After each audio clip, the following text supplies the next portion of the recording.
Hey.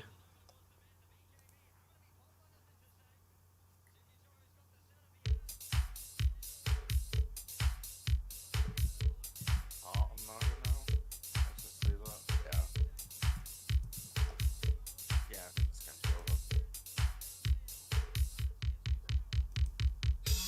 Hello, Yeah, we're we back. had a This really is good the issue with seventh some episode of the Total Talk Lockdown podcast. but And today our guest is going to be the most recent had the champions issue in the sport here I online. know they can be strict, but tiny, really black initiation of your offline off. So yeah, there's plenty to talk Hello, hello, hello.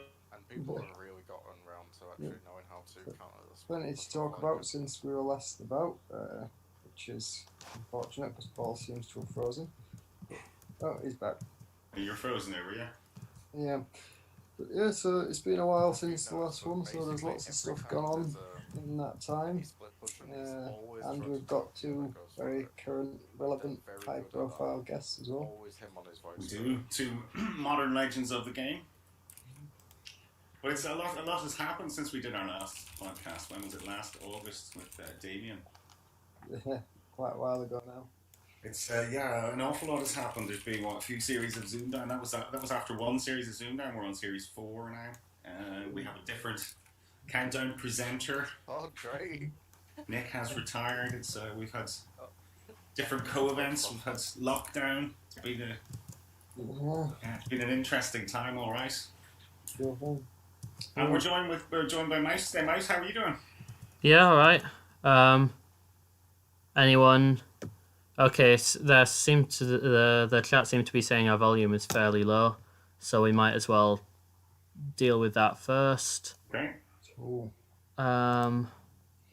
It's okay. Leslie says, "What happened to 10 past?" This is not a stream worth listening to. Okay. What happened to 10 past? What does she mean? Well, I thought we were meant to start at 10 past. I don't know. Well, okay. We are these. No, she's thinking of countdown. That's 10 past 2. On a Sunday, yeah. Okay. Okay. How's this? Are these volumes good? A few technical issues to start with, then I'm assuming. Everyone wants to be at the sound check. That's the best. Yeah. Chat, please tell. Is this loud enough? Gonna need your feedback, guys. Yeah. Before we actually do the proper podcast. It's all good. It's all good, yeah. Okay. I think you were a little quiet, maybe just talking over the music, Callum, on the intro, but that's Probably, yeah. That can be hard to adjust, but it's it's good to be back. Mostly, the chat are looking okay now. They're all happy. Yeah, they seem happy. Thanks for helping us out with this. It's nice to have someone else sort of pushing all the buttons, Callum and everything, isn't it? Just to It's good. Makes things a lot easier for us, and Mouse is a good choice. I'm sure he can contribute to the chat as well if he wants to. Exactly, and he knows both of our guests today well as well. So we have both of our guests today. We have Adam Latchford, the current countdown champion, and we have the legend that is Elliot Mellor later on as well, the current ZoomDown champion. Right. So nice contrast of styles as well, I think, here today in that. It's two people that would have gone into their respective finals with maybe different ambitions, different pressures on them. Yeah. I think it'd be nice. It'd be interesting to see what their different takes are on being in that position. Yeah. So, but I suppose we have some news to catch up on. I mean, what was the co-events that we've missed since the last time? We've had 2 Waterford come. Yeah. So Watford was the site for 2 consecutive focal events because it was the only one that really managed to put on an event during lockdowns and stuff. Everyone else sort of had to wait for them to be over. So that was a really great achievement for us to have something, right? Because otherwise it would have been like an 18-month gap with nothing in. Yeah. So, yeah, we're really grateful for that. And there were two great events. I think they had the same winner and same runner-up in both events. So, Did they? Right. Okay. So that was Eddie Byrne, was it? Yep, Eddie Byrne. So that means Eddie is, because he's done some of the UK events and done quite well in them as well, Eddie's currently still at the top of the vocal table for this extended season. You'll be looking to change that, I'm assuming, Callum. We'll see. There's certainly a lot of events shaping up now for 2022. So just There go. are. I Eddie's think nearly all the slots are gone, aren't they? Even if people are thinking about putting new ones on, and there's not much space left. Yeah. So the calendar's looking pretty exciting for 2022. We've got there's an event still to happen in 2021 first. That's just in a couple of weeks now. I'll get the dates up. So I'm 13th of November, I think. But yeah, somewhere in the middle of November, whatever that. I think it's the second Saturday in Yes, November. 13th. 13th. Thank you, Mouse. And that is, sorry, which one is that? That's Braintree in Essex. That's Jeff Clayton is putting that on. He did that in 2019, and that was really good. So that hopefully should be another good one. And then that'll be the last one for 2021. And then we've got quite a lot lined up for 2022. So is that full up yet, or are they still more spaces available for Braintree? As far as I know, there's still more places. Yeah, I don't know how many people have signed up so far, but there better be, because I haven't signed up yet. But I'm sure they'll be fine to accept applications until a few days before. Sure. Is it even a co-event if you're not there, Mouse? So there we go. Mm. So, yeah, you're like the official co-event mascot at least, or something, aren't you? You're like the... Yeah. So if people want to get involved in that, contact Jeff. Is there anyone else, or just contact Jeff, and just in general, if you want to look at what events are coming up, if you go to the vocalcountdown.co.uk website, look on the upcoming events page. That's all there for the ones we have confirmed, and then there's a couple of us that are nearly ready to be confirmed or just being planned yet. Like we should be doing a Newcastle event next year that should be getting announced soon. Because everything seems to be happening in Newcastle at the moment. It does, doesn't it? Yeah, they're going to be stealing all United and Liverpool's and Chelsea's best players, you would imagine, pretty soon. Saw them linked with your man Haaland.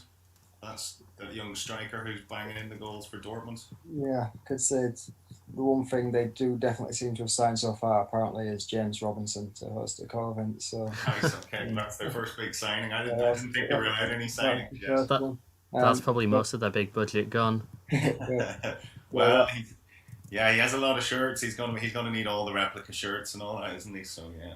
Yeah, so that should be announced soon, the Newcastle event. But yeah, if you just go to the vocalcountdown.co.uk website and check the upcoming events page, then that'll tell you all the dates and all the locations for the events that are coming up. See if anyone can knock Eddie off the top.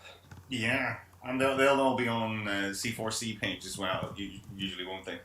Yeah, I'll obviously use the C4C countdown forum. That's a good place to go for event information as well. And I think most events have Facebook pages and stuff. If you're on Facebook, I'm sure if you get in touch with the organizer, they'll send you an invite or however that works. So. Yeah, it's interesting because it's. We'll talk about Blackpool later on when we get our guests on. But it's really picked up since the summer, hasn't it? Really, just with the interest level in co-events and the amount that will be put on next year. Mm-hmm. Yeah, I think because there's just so long uncertainty that. Because it's always quite difficult to put on an event anyway. It's quite a lot of planning and responsibility goes into putting one on in normal times. So then, and you have to plan them like normally at least a few months in advance to do it anyway halfway decent. And obviously in the past 2 years, no one's known what state the world's going to be in 2 or 3 months' time. So it's been really difficult for anyone to do it, which is why we're really grateful to Owen for putting on those 2 back-to-back Waterford events, because without that we would have had no events for 18 months or more, actually, I think. Yeah. 18 months, I think, pretty much. Although there are a few... Anti-Mark and Tracy as well, I suppose, for Blackpool. It seems to have just sort of invigorated people, doesn't it? To, when you have such a good weekend, people were, as you say, starved of kind of fun and socialising and park runs and competitive countdown play, that kind of thing. So Blackpool certainly did help to have a big event. Yeah. To sort of start back with a bang. But yeah, obviously there were quite a few that were sort of vaguely planned for lockdown and then ended up getting cancelled. And it does almost feel quite nice. It's one of those nature is healing things. Like everyone's back to, scrambling for space at the many co-events in 2022. It's Yeah. finally back to a normal year. Yeah, and the events that are announced straight into are some pretty big ones too. You know, all the big city events like Manchester and London. Yeah. And Galway, no, it's not a big city. But yeah. And of Lincoln. course, yeah, the biggest event of them all, Highcombe in Lincolnshire. But yeah, so yeah, it's good to see things starting to look like they're returning to normality on the co-event front. And from our kind of first sort of mission statement, Colin, to sort of try and unite the community more and to sort of get people going to things more. It's nice that we're sort of finished that COVID hiatus of doing nothing Yeah. and keeping our sort of social activity going. Yeah, it's been good to. I think we saw that at Blackpool there were quite a lot of people at Blackpool who were attending their first ever event.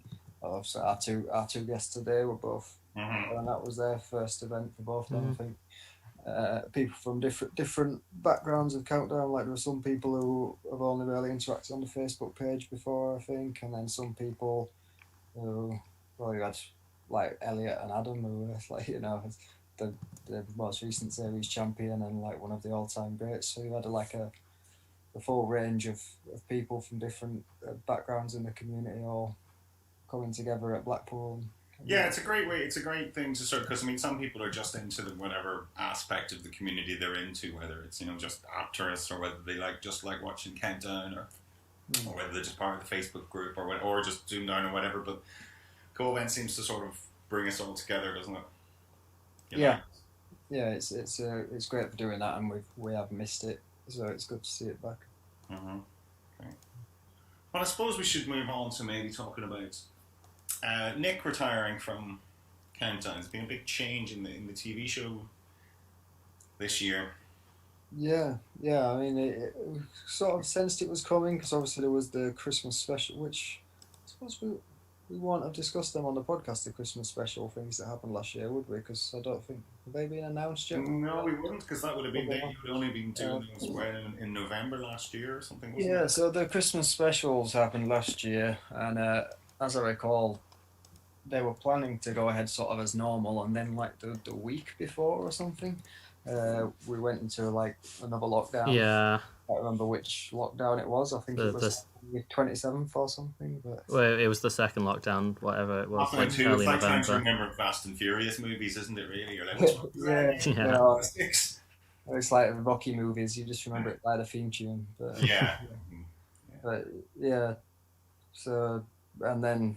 So at quite short notice, it turned out that Nick wasn't going to be hosting those games. I literally found out in the taxi in the morning, like being driven to Salford.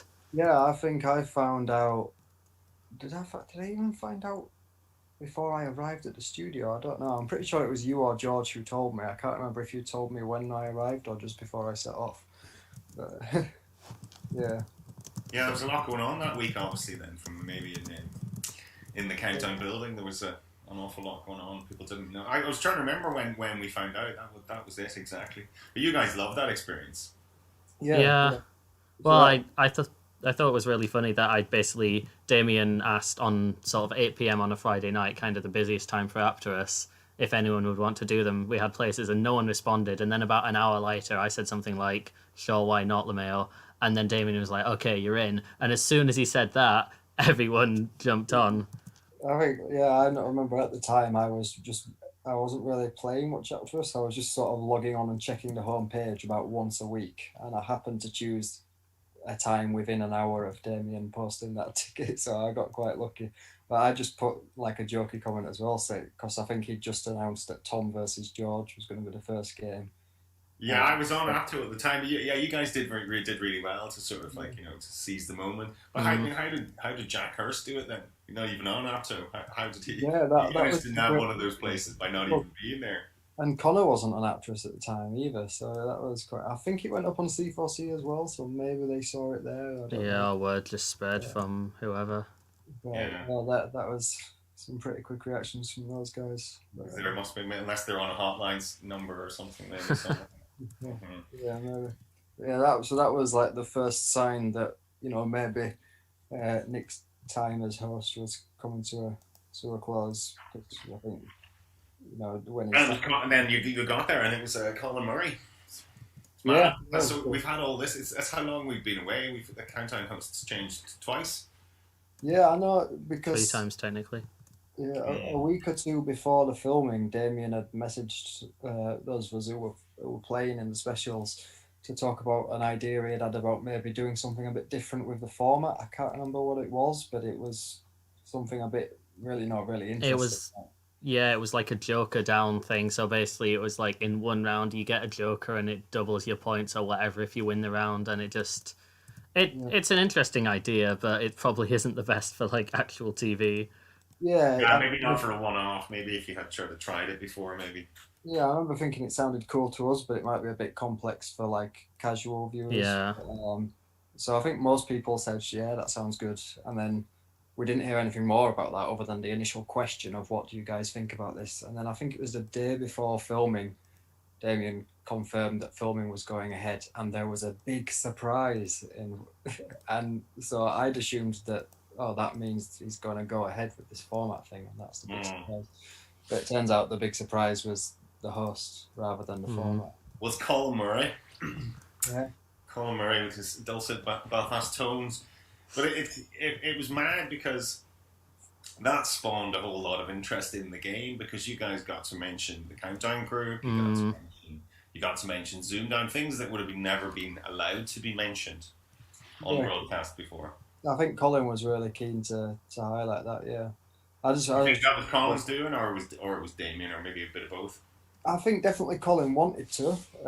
I'm sure Damien, gave either it was like a collaborative idea, or it was Colin's idea, and Damien will have given it his blessing or whatever. Because you think Damien would have been normally the one to be sort of cutting that stuff out if it was not wanted, he'd been the one. Well, I assume Colin, maybe Damien told him about it, but I know Colin had done some research on the Countdown wiki beforehand, so maybe he'd found out about it through there. Has he?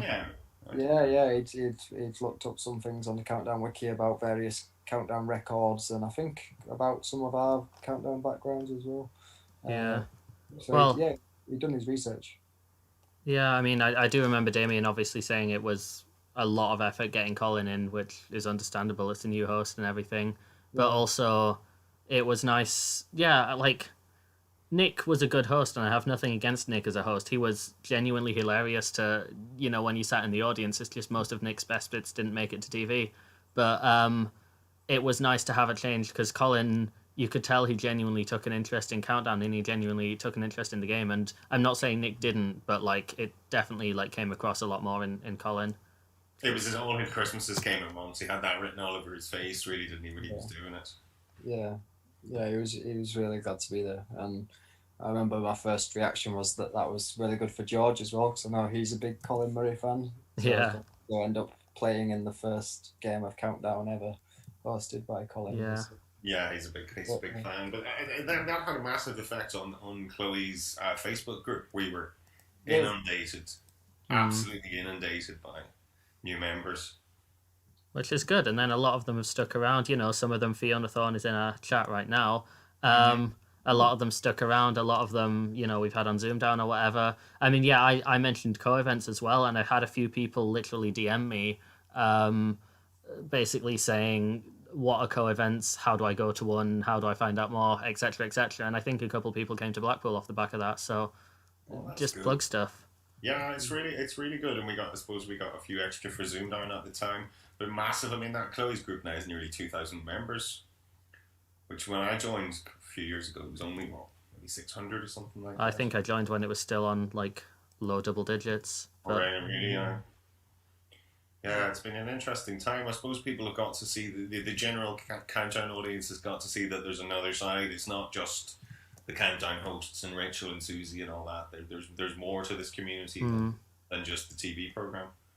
Yeah, it did feel like that at the time. It felt like we were sort of going on Countdown to represent the community. Yeah. And I think we all did a really good job. We all mentioned like a different part of the community, but something, I guess we just mentioned what was out there. And because like whenever I talk to non-Countdowners about Countdown who haven't heard me bang on about it 1,000 times, like they will genuinely be surprised that there's so much of a social side to it, that there's so many, that like basically every good countdown is friends with each other and, you know, meets with each other regularly. Yeah. Yeah, that doesn't happen. It doesn't happen in every community. It's Yeah. no, it's a good community. What was the point I was going to make? Oh, the one thing that did surprise me, Callum, was you trying to play bear down against Jack. I don't know about trying to. Or you declared bear or something, didn't you? Mm. I got bear. When there was obvious sevens or something on, and Callum's like, yeah, 4 bear. Yeah. Well, I had decided, like, going into the game, I was going to declare bear if it was available. Thinking you had that sort of look on your face, like you were sort of you weren't. I mean, luckily it was in the last letters round, and I'd already sort of lost, so it wasn't like unsporting. I think like if it had been in round 1, then Jack would have had a good reason to be a bit pissed off with me. Jack just likes winning. He wouldn't have cared. I don't think he would have cared. He'd be like, well, I sure, think, you can play bear if you want to play bear. I think bear was available after the first 7 letters, and I was picking. So then I picked the 8th, and I think I picked a vowel intending to just make it a 5 vowel round, just because why not? And then I realised there was a 9 on with a certain consonant, so I thought I sort of now have to pick for the 9, because if I get the 9 and win, then it was sort of like disrespecting the game to not go for that. But thankfully the letter I needed didn't come out, so I could just go with bear, and that was the best outcome, I think. Cool. But it was good. That was good. It was good fun. The only game I missed was the sort of Jack versus Connor. I only caught up on that one on the wiki, but apparently that was a great game. I think we were travelling or something that day. George and I were certainly travelling when it was being filmed because of all the COVID restrictions, we had to be out at a certain time. So, because we got to watch like Callum and Jack's game from the. We had our separate dressing rooms, but we were essentially stood in the doorways in our corridor, like chatting to each other about the games from across the hall. And it was quite nice. Leslie Jevons, shout out, brought in some of her toffees, and they were amazing. Yeah, that's right. She did. She went to all that trouble to get security to bring them all in together. Very, very, very nice of her. Yeah, but that's endemic of our community, isn't it? Really, that's what the community is. That's what a proper community is people going out of their way to do things. Yeah, that was the first sort of signs of writing on the wall for Nick. Nick's time starting to come to an end on Countdown. And when was his last show? That was the...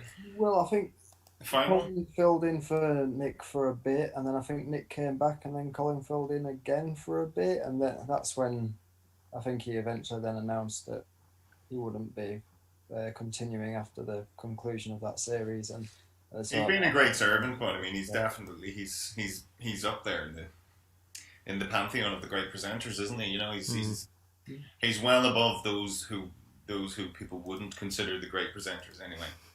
Yeah, I think is it true that other than Richard Whiteley, he's hosted more games than anyone else by quite some way? Yeah, definitely, because I think the other presenters were all like 3 years tops, and obviously Nick was 9, and Richard was a lot more.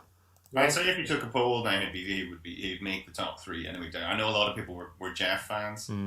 Yeah, Jeff has a lot of support out there. Like, obviously, Richard Whiteley is like the face of Countdown, and then after him, you'd have to say Nick is like the next, just for like the length of time. Probably, yeah. But I would say so. I think the third one in that sort of triumvirate would be Jeff, because he was just so popular.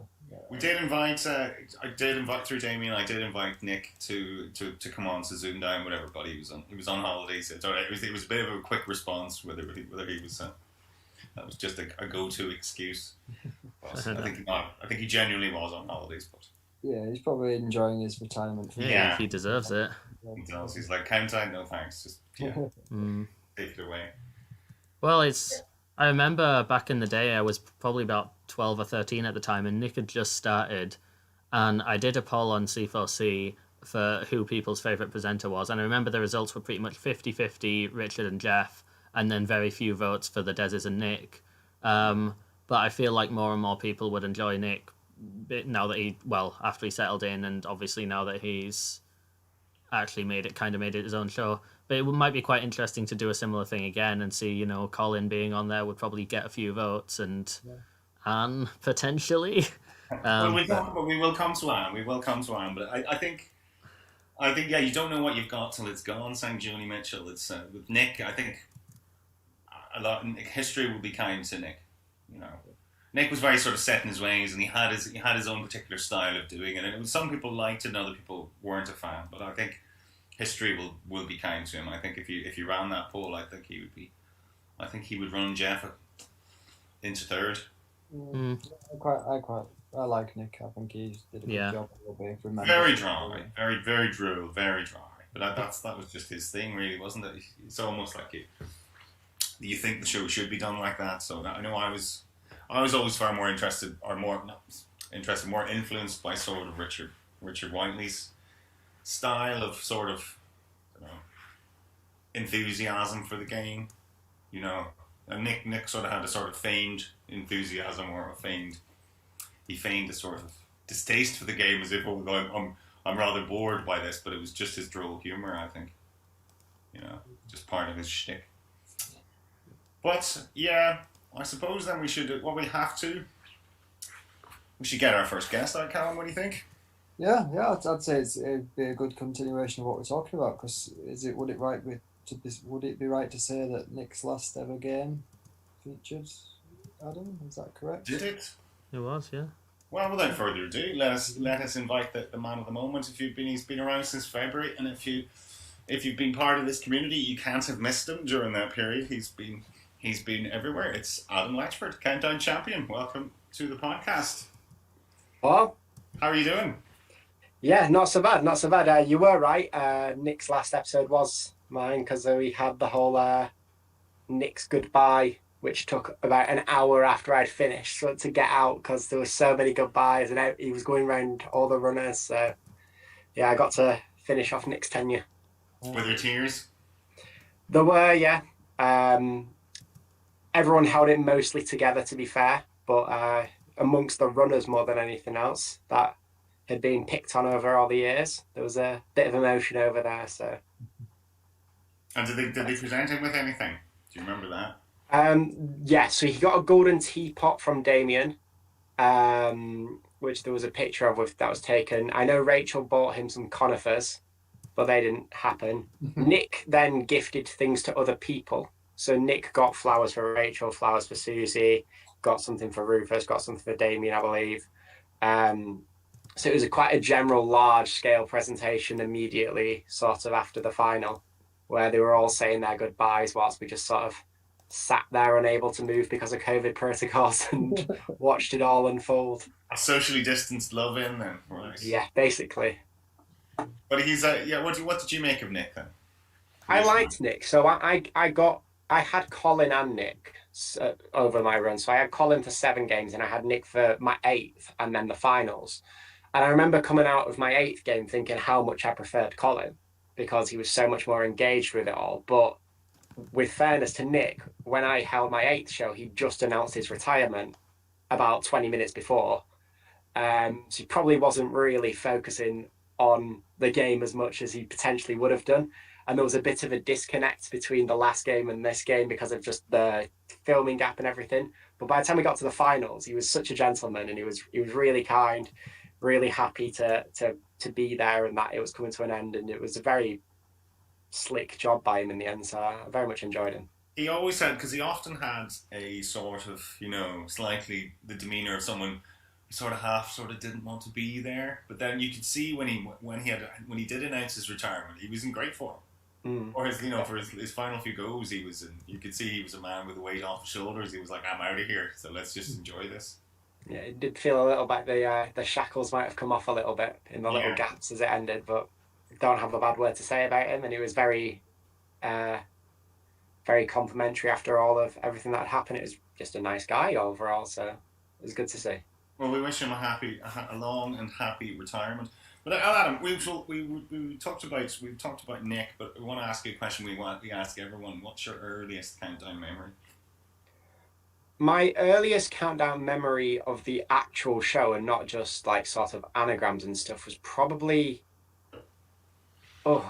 2005 when it went off air. If that was the year that Richard did die. It is. I remember it. I used to watch in the mornings, Countdown at 5ish, and then the Hoobs because I was very young, and it was amazing. And it was off air for quite some time, so my memory is sort of being sad it wasn't there, but I don't actually remember watching the show itself. And then I sort of dipped in and out of it throughout school and university and things like that. But I was very much out of watching Countdown from about Jeff Stelling till lockdown. I watched maybe 1 or 2 episodes in that huge gap. So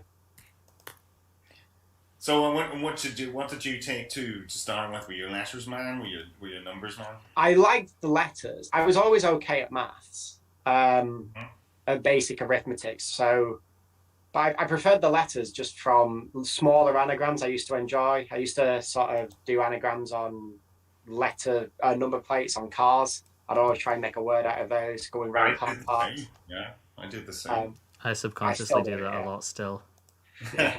It's just seeing a funny one. As if you're stuck behind them in a car, it's always enjoyable when you can do that in the saddest possible way. But I used to much prefer the letters. I think British car regs are sort of more conducive to doing that. Yeah, there's always a vowel or a Y, or if you get desperate, you can use the 1 and 3 as I's and E's, and the 5s as S's. So if there were 4 numbers, they always had to finish in a 9 for me.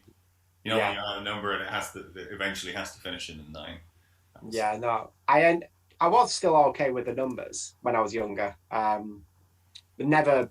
I just preferred the letters rounds. I just thought they were more fun.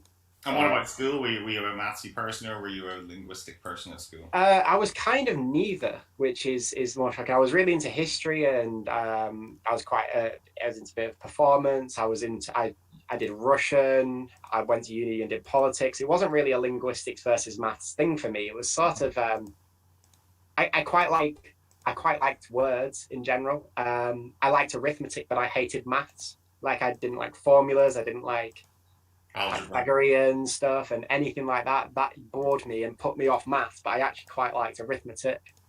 But yeah, probably more linguistics than anything else. But even that was sort of not really English specifically. It was just sort of trying to pick up bits from other languages to just improve general. Sounds more like a letters man to me. That would be quite similar to me. You like the spoken and the written word. Yeah. So tell us. So how did this translate into applying for Countdown? What happened there? Tell us your audition. So lockdown 1, we were all working from home, and I just had Countdown on basically every day. Everyone did, yeah. I'd say numbers were up, definitely.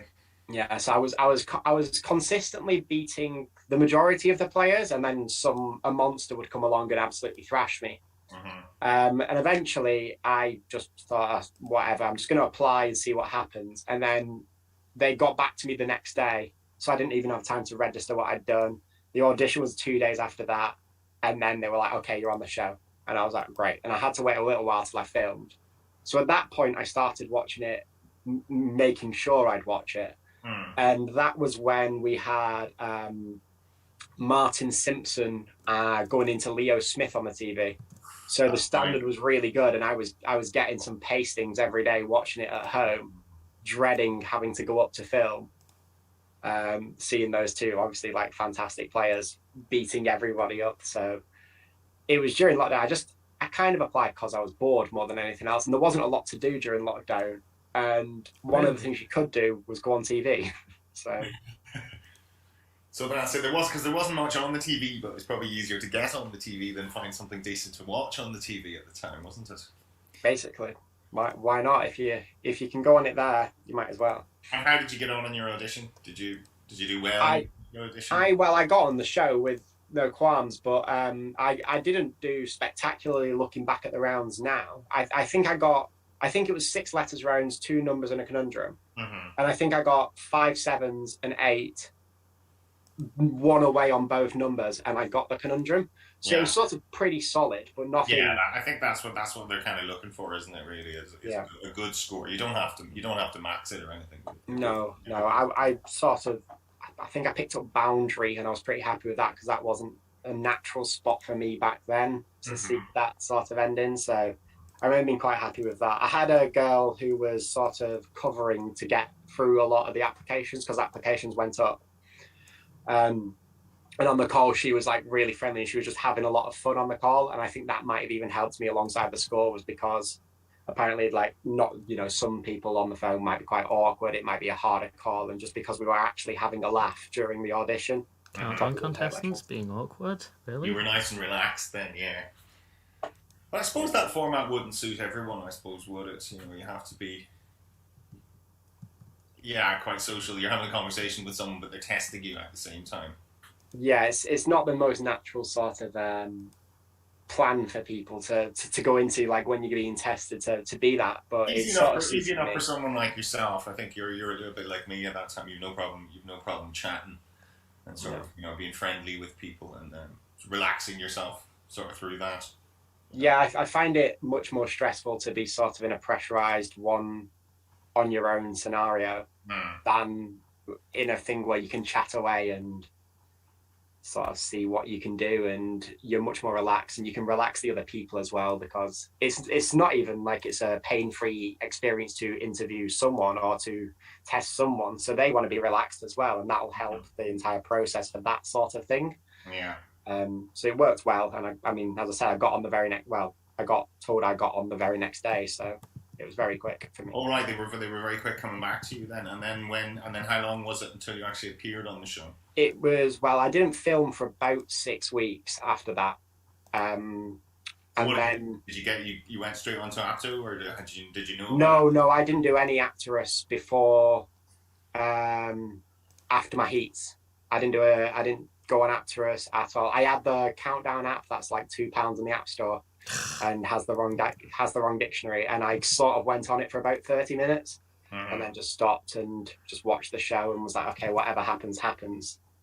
Because you've seriously improved since then. Since we first saw you, you're a much better player now.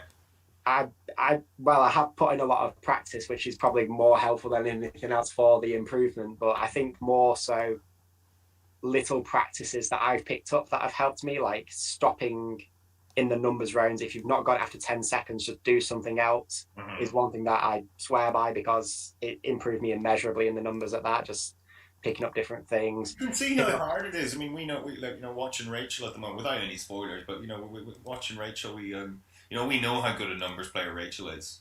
But you can see even Rachel struggling. Not Rachel Riley, I'm sorry, Rachel Montgomery.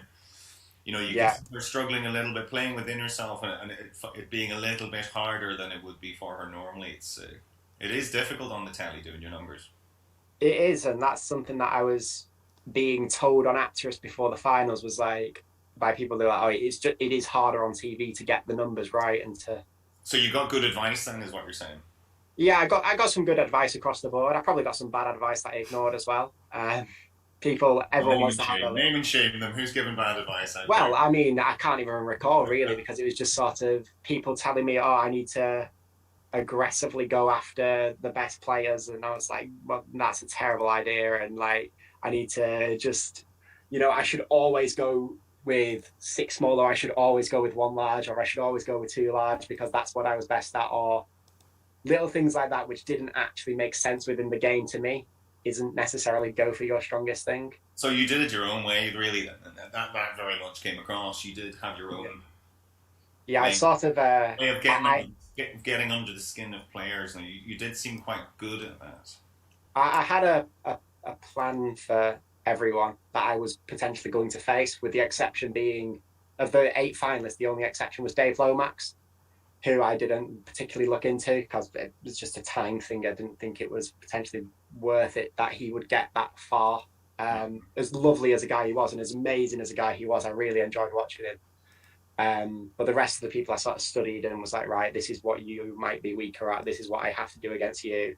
Because playing the man as much as the board then. Well, I wasn't the best player on the series, and that's by a long way. So I had to work out a different way to win, because I couldn't just compete one-on-one with someone like Luke Boynton and expect that I'm going to come away with a win. We played 8 times on Apterus. He won 8 times on Apterus. So I had to work out how I could beat him potentially, how I could beat James, how I could beat Deck, etc., etc. Steve Davis came to mind. Don't know about the rest if you watch Mouse, but Steve Davis sort of came to mind watching Adam. Sort of the psychology at play. You know, Steve Davis could have someone beaten before they'd gone to the table. Do you get what I mean by that? I think we've tried to match up countdown players with snooker players. Yeah. Maybe this is the latest. Probably. Do you know what I mean by you seem to have that psychological edge? A lot of people would play Steve Davis and be beaten before they even started playing. And Adam seemed to be quite good at that, sort of getting under people's skin and convincing them that. Well, he was even if gonna you win. ignore the less snookerly inclined of us, it is such an important part of competitive countdown is knowing your opponent, and because once you get to a certain level, like it can be a crapshoot, or as Adam said, he wasn't the best player on paper on that series, but he had the strategy down, and that's almost as important as the letters and numbers thing. And yeah, some people are better at that, some people aren't. What do you think, Colin? You've played a lot of competitive countdown against the top players. There's a bit of that among the very top players, isn't there? That sort of psychological edge. Yeah, I've seen it. It's not something I've ever really engaged with myself, but I've seen it, and I think it does, especially if the other players themselves are more inclined towards the sort of psychological side of the game. If you can take them on that front and beat them on that front, then it can have a good impact. And we know what the pressure of being the favourite is like. It can be, that can really take something off someone's performance. So if you're ready to make the most of that, then you can really turn it to your advantage, I suppose. That's what that's why I thought this was an interesting lineup for this podcast, was because you have that kind of contrast, as you say, someone later on who knows, who had that extreme pressure of, you should win because you are the best. How did you think, Luke? Do you think that was you, Adam, against Luke, or was that something in him? No, I think there was a lot of things at stake in that game. What I would say is, all of the finalists, we actually all got on really well. We all, chatted. We had drinks beforehand. We were chatting between games. We were getting on. We have a WhatsApp chat. We were doing Skypes before we went out, Zooms before we went on.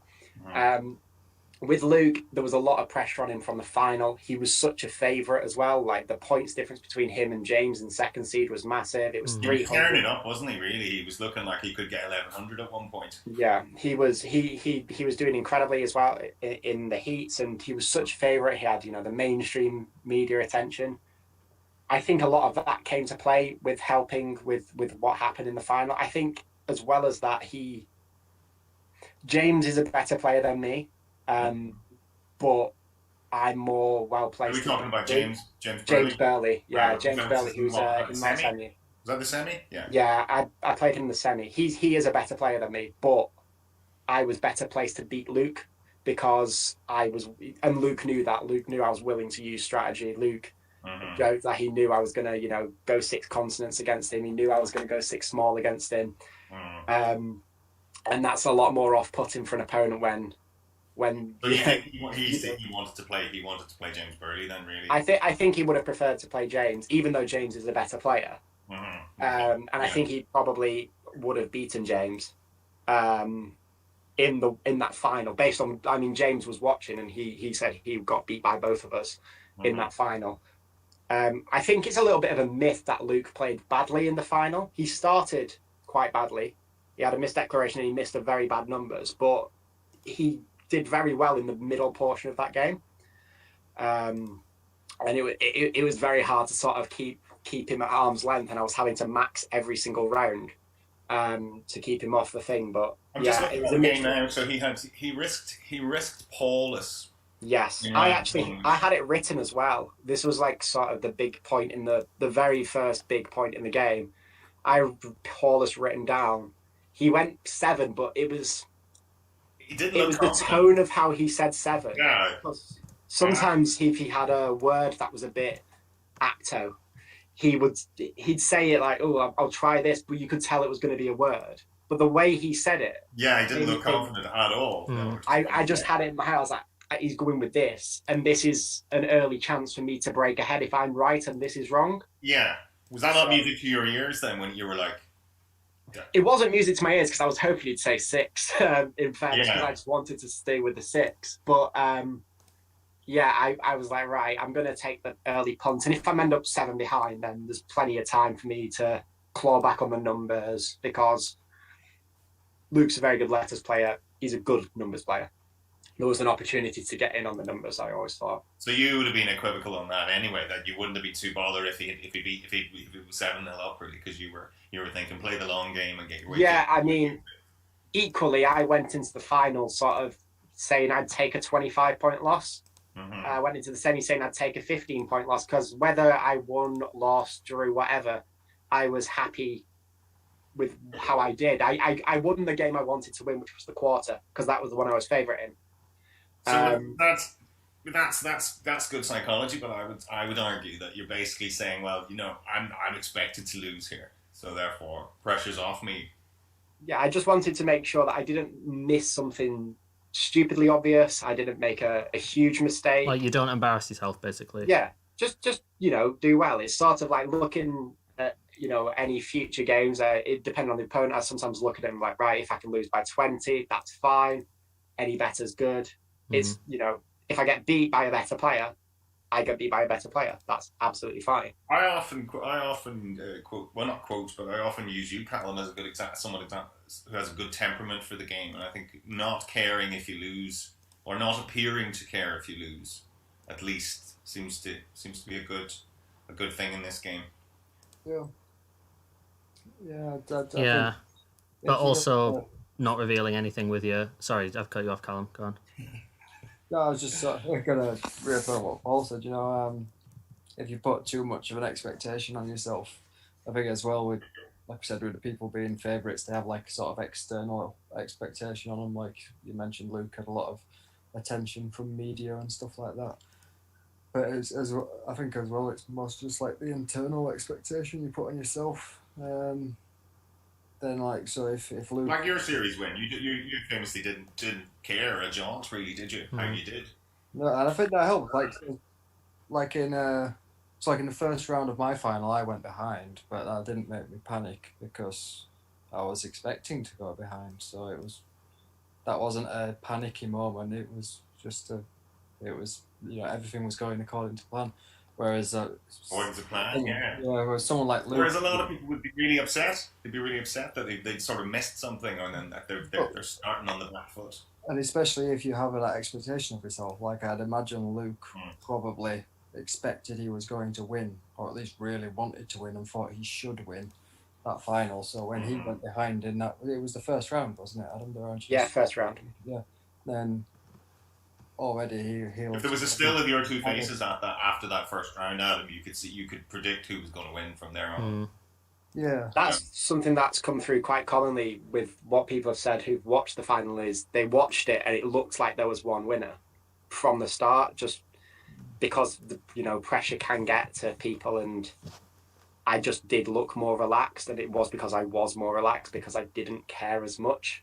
In a nice way. Obviously, I cared, and it's cool that it went as it did. But yeah, that was. I'm saying that you were going to win all the time, were you? You weren't expected to win at all. So. No. I think the big game that a lot of people were looking forward to from like Actress and things was me versus James, because it almost felt like it was a foregone conclusion that Luke was winning the series. So the good game of the series would be me versus James, because James was a bit ahead of me. I was pulling back. You had the whole Louis conundrum in that. Louis Coral was going to be a good game as well. There was interesting matchups, but none of them were really the ones that involved Luke. So it didn't matter what happened against Luke if I got to face him, because it would have to have been the final. James, I think, was probably a little nervous playing you, was he? Looking at the wiki here, he didn't have his best game. Yes, the game was sort of it was very rough, the game versus James. It was horrible letters throughout. The numbers were horrible, and I took a lead in round 3 with like not the easiest one large in the world. And I think that sort of shook him for a couple of rounds, and then it was quite a dicey game from there on out, where there wasn't a lot to play with. It was quite rough. But I think that we were both a bit nervous, but I think he was fine. And he, we were sat down before the match and saying like, whatever happens, happens. You know, we'll have a bloody good game and we'll see what it is. But in the end, we had a pretty bad game because it was just terrible letters, no conundrum, rough numbers, low scoring. But it was. Did you feel pressure in that game? Because is that, you know, was it attritional because you were thinking, well, it's placing the final here? I went 23 ahead at one point in the middle of the game, or 22 ahead, I think. And he pulled it back with, I think it was 22, and he pulled it back to 16 or something along those lines, or 23 to 17 maybe. And when he pulled the round back, I was like very nervous. And that was the only time I really actually felt nerves until my final numbers round in the final. At which point I was very nervous going into that because I was like, damn, this is my chance to pick a numbers to win. So I did feel it a little bit against James. We had a couple of misdeclarations against James. Like in the first round, he said Pionic. I had Pionic and Ponzi written down. Ponzi is fine. But in my head, I was like, well, it makes more sense to go along with him because there's no way that I can go behind by going along with him. Good strategy, Adam. You see, that's good strategy. Although I would probably be the opposite of that, and that would be poor strategy. Yeah. It was under bets in round. Yeah, so under bets was a huge moment because I didn't have an 8, and I could tell that it was a really 80 selection. So under bets is an invalid 9 for people. It was in one of our rounds, but I figured if I went for it, he would go for it because the way that the letter's set out, there's no way he doesn't spot that as well.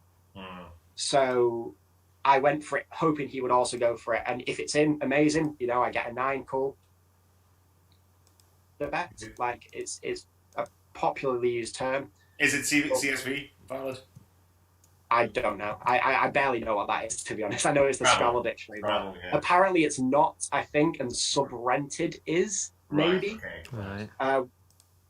But yeah, I mean, I didn't really look at what was valid and things like that. I just know it's a term in poker, and I didn't have an 8, so I felt like I had to go for it to make him go for it more than to try and kill the game. And then he went along, so it worked out. And again, that can get in your head because if your opponent declares 9 and you're like, well, I have to declare 9 to match them, which is completely the right thing to do because otherwise you're down 18 points. But then when it turns out that 9's invalid, and even though your opponent hasn't scored as well, you have that thing in the back of your head like, oh, if only I'd stuck with my 7, I'd have won the round. And I think that can get to people as well. So once again, you played that side very well. You shouldn't be thinking about stuff after the round. Exactly, but I find it's very hard not to personally. Oh, it's very, very hard. If I'm playing you, Adam, and you get a 9 and I miss, I'm probably thinking about that for at least the next 2 rounds. You know, check my game going up to where that's happened. My next 2 rounds are awful. Yeah, it's for sure it's easily done, but it's part of the game. It is part of the game that people don't always realize, and you can probably get to the stage where you are that good where it no longer becomes a part of the game because you can trust your judgment, you can trust your word knowledge that, you know, you don't have to go with that 9. You know the 9 is bad. But for the situation that preceded itself, it was sort of a big tactical play in that game that probably got me over the line because then we just matched out for the rest of the game until the conundrum. And so you got that. It was a nice, just trying to think of the final game. You knew you were going to win when? You were 15 up final numbers? Yeah, final numbers. I got to go one large. Same as it was against James, you have that luxury of having that numbers pick. Yeah.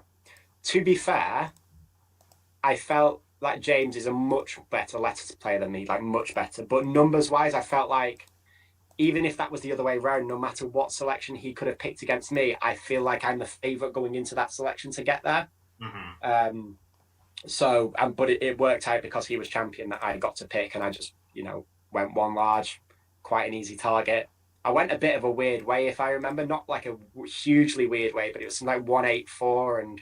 That was against James, yeah. Yeah, I made like a 54 and a 30 and then added 100 for some reason. But you added 100, you added 10 times 6, and you added 8 times 3. Yeah, and it wasn't the most logical way of getting there because I could have done 100 times plus 90 minus 6 or something. But it works out. You sort of see a way and you settle, and it was just a relief. And I was like, right, now I've got to get over the line, and got to the conundrum, which wouldn't have mattered anyway because neither of us had a clue. So. And tell me, in the final against Luke, so that in that same position, so you got your final numbers, you knew you were across the line, and then I'm just looking at the conundrum. Oarswomen, he gets it on 10.5 seconds. Did you care? Well, after about a quarter of a second, I saw Arsewoman, and then I laughed, and then I couldn't focus really because I was like, you didn't care then, really, did you? Yeah, I realised like I've won. This is over, and then I sort of was like, right, I'll try and have a right, and I just binned off what I was actually looking. I should have kept on the woman winning thing. If that's crucial, and he gets that in 10.5 seconds, I 100% would have got that before then. Yeah. But my mind had gone, and I get the feeling he would have got it a lot faster. Were it crucial. Yeah, both of us get that faster. It's not crucial because he's sort of like, oh, but. It was probably a good thing for him to get that one to. If I'd have got that conundrum, I think it would have ended 111.76, and like that's not right. No, you would have robbed him doing that. Yeah, that would have been brutal. I mean, I was the better player in the final, but I wasn't that much the better player in the final to trounce him effectively. That wouldn't have been right. And have you spoken to Luke since? I know we had we did speak at one point. I've not spoken to him in a while because I mean, it's a hard thing to bring up, and he's gone from the community for now. Maybe he'll come back. I know he has spoken to people. You know, I know he's logged in a couple of bits here and there, and he'll probably come back one day. Is my gut feeling. Then we'll have a chat and we'll get over it all. But obviously, I think it took its toll on him. It's like it was a huge thing, and I think he was more worried about what people were going to say afterwards and people commenting.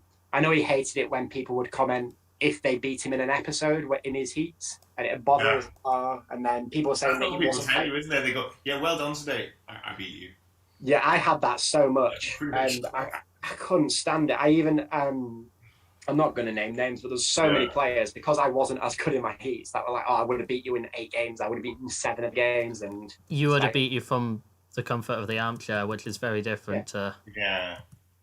I even had a couple of people say that they would have beaten me in the final, and it always was like, "Would you like?" Because with everything that was going on, I also played differently against you. We don't know. Yeah. But good for you if you did. Like, cool. I was beating Manchester United yesterday. But... Yeah, exactly. I mean, with Maguire's marking, you probably would have. So. Yeah, I beat them watching from home. So. Yeah, beat them on the Xbox. So what happened then when it sank in, or when did it sink in? Was it in the studio, or was it on? It kind of sank in. That you're going, I'm countdown champion. It kind of sank in pretty quickly. It sort of sank in as I was playing. I was like, oh, I've actually done this. That's amazing. I was thinking of everything that's going on. Because I sort of, in my final numbers, I sort of like collapsed on the desk a little bit, and then had my head in my hands to the point where people thought I'd missed it. I hadn't. I just got it and was like, I'm done. And then immediately after that, I went for a drink. Had a little celebration. I had some Southern Comfort in my dressing room, so I went back, celebrated, had some of that, and then I went with. Yeah, it was great. I brought it up. I actually had some Southern Comfort before my quarterfinal, and I don't know why I did that. I had it in my bag. That was a bad experience for me on Southern Comfort years ago. Yeah, no, it was. Well, I was on it in Blackpool, which was bad for me, but it's sweet. I had a. I do enjoy it a lot though, but yeah, I shouldn't have probably had it before my quarter, but after my final, immediately had it. Went for a couple of drinks, and I went back to the hotel because they gave me a hotel for the 4th night in a row. All right. And then the day after was my birthday, so I went out on the birthday and I properly celebrated, and I got very, very, very drunk all day, and it was amazing. And that's when sort of everything was sort of it's done. And then it was a weird month and a half before the final aired. But you had a great time, as far as I can remember. So when are we talking here? You got tickets to the Euros final. Yes. So it aired in May. Sorry, it filmed in May. It aired at the end of June, and for winning, my boss and my company bought me tickets to the Euros final, which was probably more valuable than all of that at the time of those prices. Gold dust at the time. Yeah, so I know he went for a tout. It cost him like $4,000 or something. I mean, you're working tickets, so so... you don't have to work hard. I'd hope so. But yeah. I feel like it would have been quite a power move for me to instantly hand in my resignation after he gave me them. But yeah, I figured better not. He's treated me well, but yeah, it was a good moment going to the Euros. Sorry. Yeah, well, I did. They do keep wondering, like, oh, you're getting pressure to go on other things now, and it's sort of like, well, it's not really how it works. Like, I have to put my name out to go on other things. So they were a little worried about losing me, but yeah, he bought me tickets to the final, which was amazing. Obviously, the Euros final, England Italy, didn't go as we would have liked, but the fact that exactly the way I wanted it to go. What are you talking about? Well, not the best for me, I'm sure. It was good. It was good. It was good for the neutral. That was good. It's a good game. Yeah. What was terrible about it was London didn't run transport afterwards, so I managed to get as far as Westminster before naturally the time of transport stopped, which was about. It would have been about an hour and a half to 2 hour walk from my house. No, probably longer than that, probably 2.5 hours. Couldn't get on buses because COVID couldn't take more people than could fit on the buses, and everyone had to get on a bus. We ended up finding a bus that was quite quiet about 2 hours later that got me 40 minutes from my house, and then walked there, got in, gone 3, nearly gone 4, and then had to go to work the next day. So I came in a broken man from watching England lose in a big final, and something I never thought I'd experienced in my lifetime. And then to go from that to the office at 7 a.m. was a rough one. Well, that's what I have to say now. I thought England were going to win because I thought this Adam Latchford, he's a jammy git now. He's got these one countdown. He's got these free tickets for the final, and England are going to win. But it did feel like sort of everything was sort of everything was well in my life at once. It's I'd had quite a bad couple of years. So as soon as all this countdown stuff happened, it was sort of symbolic of sort of my life going better. It wasn't caused by countdown necessarily, but there was lots of aspects of that where everything was coming up. And if England had won that Euros, then that would have just been unbelievable. And I'd probably still be partying. But I think that's a good lesson. I think that's a good lesson because I think you make your own luck, and you definitely made your own luck. This year, it's not just anyone that's going through bad times at the moment. It can all turn around, but you have to be the instigator of that. You have to be the catalyst, and I think you definitely helped yourself in that regard. You've definitely been a worthy champion, Callum. What do you think? Yeah, absolutely. Done well, represented the community well, the game well.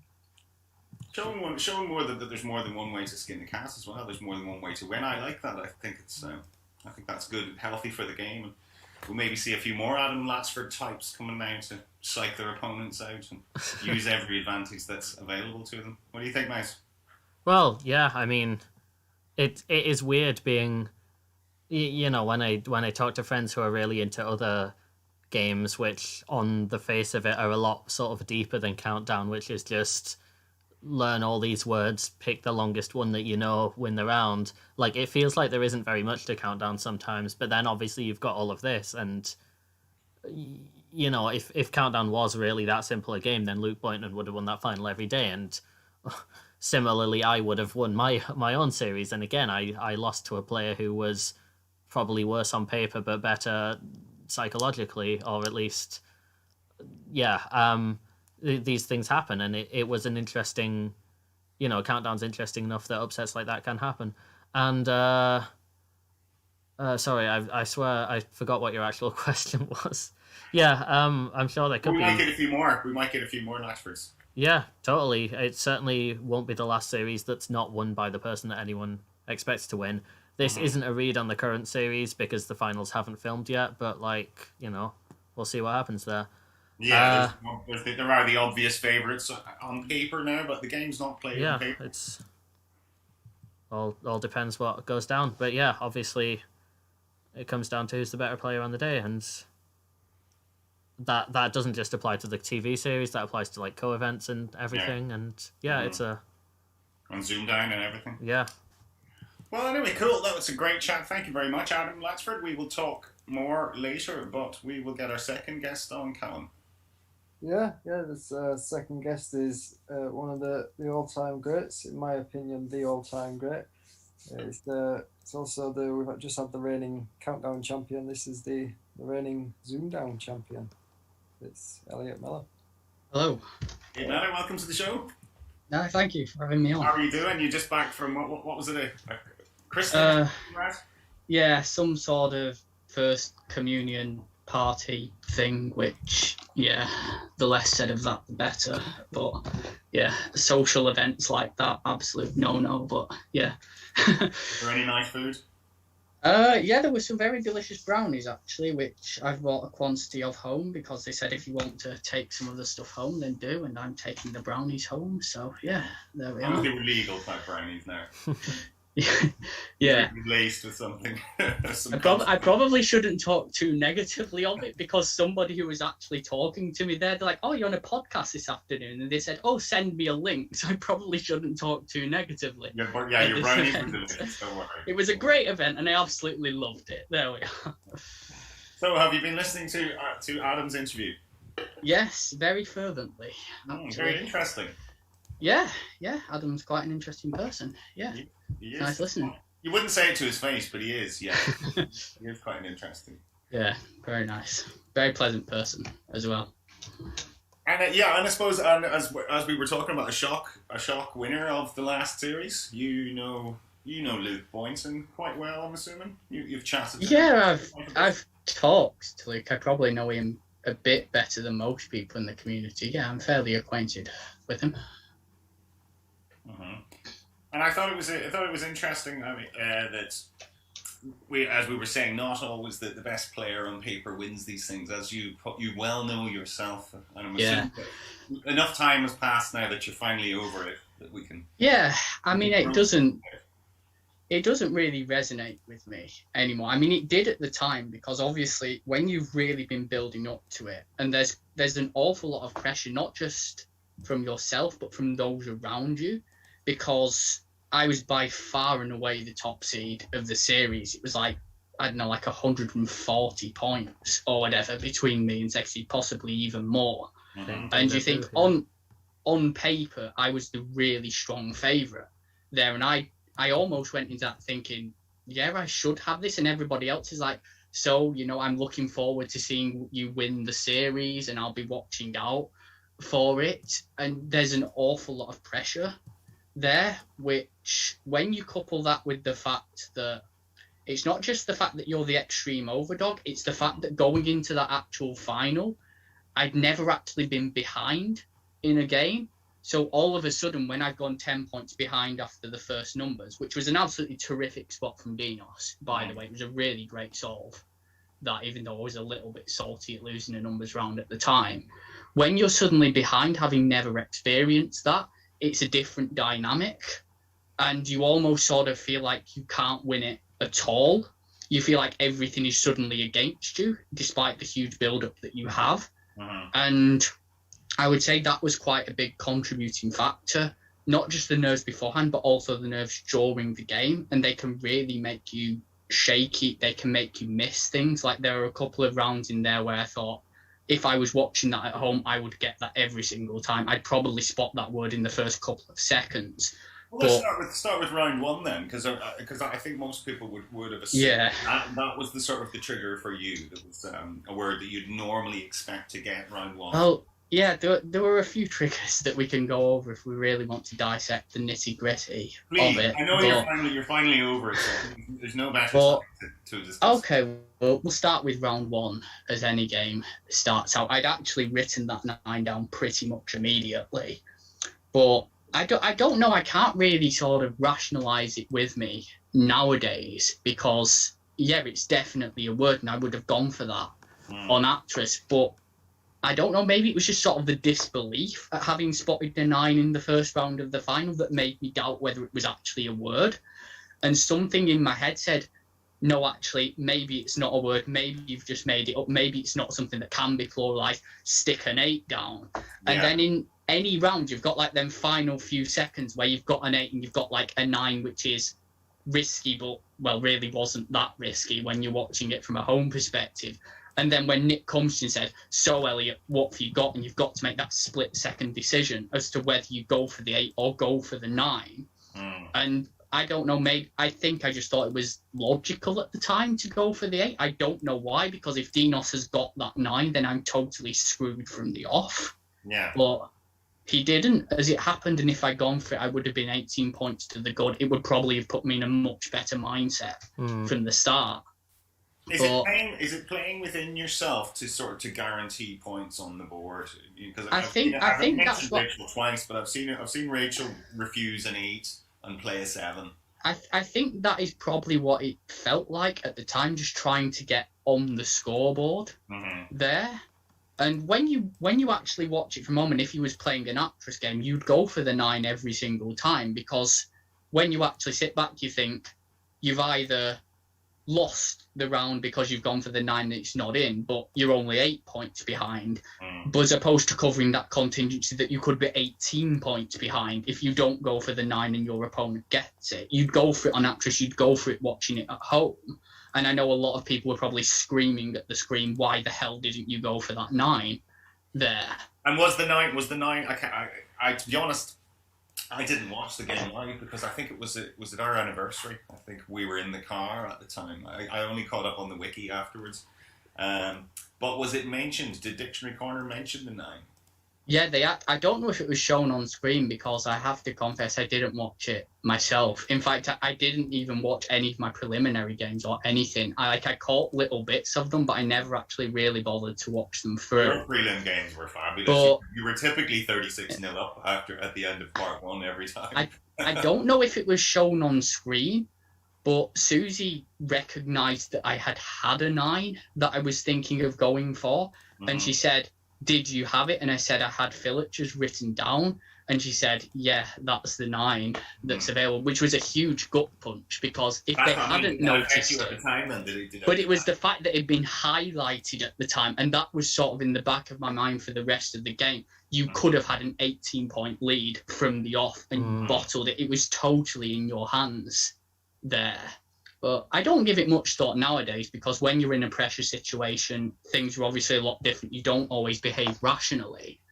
But that was one of the gut punches in the final, definitely, where I could have had that lead from the off and didn't go for it. But easy to say in hindsight. And so that probably affected you going into that round 3, that first numbers game, because I mean you had a remarkable numbers record. Yeah. You didn't miss many numbers at all in your whole run, did you? No, I think there were possibly 2, including the preliminaries and up to the semi-final. And one of those was where I'd wrote the wrong target down almost. I don't know, I'd written something wrong on the paper. I would have got it if I'd been playing it along at home. But now that was obviously a fabulous spot, but it goes back again to where you've just lost it. And I thought, 960 probably is the best possible here, because I just couldn't see a way to make the 960 with leaving the one to actually add on. I didn't consider the 64 by 15. Yeah, which is not obvious. I mean, it's not an easy way to do it, especially when the 64, you didn't even have the 2 8s in the selection. One of them was a 9-1 for the 8. But when you go 10 points behind there, couple that with the fact that you've just effectively refused yourself an 18-point lead. And then I think right after that was round 4, and I won it with coalized, which was a new word, fairly new word at the time, I think, and my new word knowledge was definitely significantly above what Dinos was. Obviously, he's a fantastic player, but on the new words, I was definitely a lot stronger. But another part of that is that I can't remember the exact point, but I think maybe 1 or 2 rounds later or something, I heard Susie talking in her earpiece, I think, to Damien about coalized. I don't know if there was some sort of dispute about the validity of it, but because you're obviously sat there and you can sort of hear what she's saying in her earpiece, because it wasn't being said quietly, that was sort of another thing, because you're like, why can I just not have something go my way in this finals? I don't know what it was they were talking about. That was a further thing that just adds extra pressure on top of it, because you just feel like nothing will go your way. You just weren't at your normal calm best then, because you're a man we've really sort of seen your development since then on ZoomDown, which has been, for me, a pleasure to witness. Callum, what do you think? Do you not see the sort of, you getting that monkey off his back, and it's sort of becoming a sort of maturity, I suppose? Yeah, sure. I mean, obviously it was a pretty shitty thing to experience at the time, and but you can see how he's moved on from it over time, and especially you were very young when it happened. What age were you when in that final? I would have been 18. Which is young, which is it's. You think, oh, you're an adult, but you're not. You're an 18-year-old. Even a 21-year-old thinks you're young. Yeah, too, as well, because I was like, at the time, I'm sure the series final will probably be seen as like the, maybe not, if not the end point, then at least like the summit of the journey of your countdown journey. Whereas now, a few years on or whatever, and you're still part of the community, and you've got some good friends and that in the community. Then you can see that, even if that was still like the peak of the journey, it's not the end, and there's more to your countdown story and experience than that one game. So. I think so, very much so, Callum, and probably Luke Boynton as well, where Adam, you were saying about he's caught up about the final, but have we lost Adam? Did we lose Adam? Adam's just disappeared, yeah. All right, he'll be back. But yeah, that's you, Elliot. You're still known for your countdown performances. You're still that guy from Countdown that was in the box that everyone goes, do you remember him? Okay, he might not have won the series, but you're one of the most memorable contestants of all time. I still very, very, very occasionally will get recognised just by random people. I actually had one a few months ago where I got recognised. It's definitely got a lot less frequent, but you still get the occasional person saying, oh, I saw you on television. You was on Gogglebox. And it's also amazing the sort of number of acquaintances who sort of want to speak to you a bit more after that. They're sort of a bit more friendly with you after they've seen that you've been on TV. But no, I think I would say it did, especially the loss and the come down after that. It sort of highlighted the fact that winning and losing in games aren't really a binary thing. Like, you can't really lump every game into win-loss. There's a whole spectrum. There you can win and play terribly, you can lose and play well, and you shouldn't really define anything by one game and one instance. It's not very good from a statistical point of view. And I would say I was very disappointed at the time that I'd lost, but now in hindsight, I think, but it was one game. I don't think I played abysmally. And also, like, there's a very sort of fine margin between actually like winning and losing, because even if you look at that final and all the pressure that was heaped on myself to win it, all it would have taken was the selections are slightly different, things come out slightly differently. Exactly. Maybe one of the newer nines comes up, or even a couple of the newer nines come up. I could have had an absolutely mountainous lead there if I'd beaten him on them and some of the newer words, but as it happened, the selections weren't favourable for me on the day, and he held his nerve very well, so fair enough. A couple of points, Elliot. I think the final did not tarnish in any way what you had achieved before. I mean, you got the highest total that's ever been on Countdown, and we'll take an awful lot of beating. It could be a decade before we see that go. I mean, it will go at some point. It's bound to. I mean, there will be a game with a huge match come up at some point, and some good player will take advantage of it. It will happen, but it is nice also to.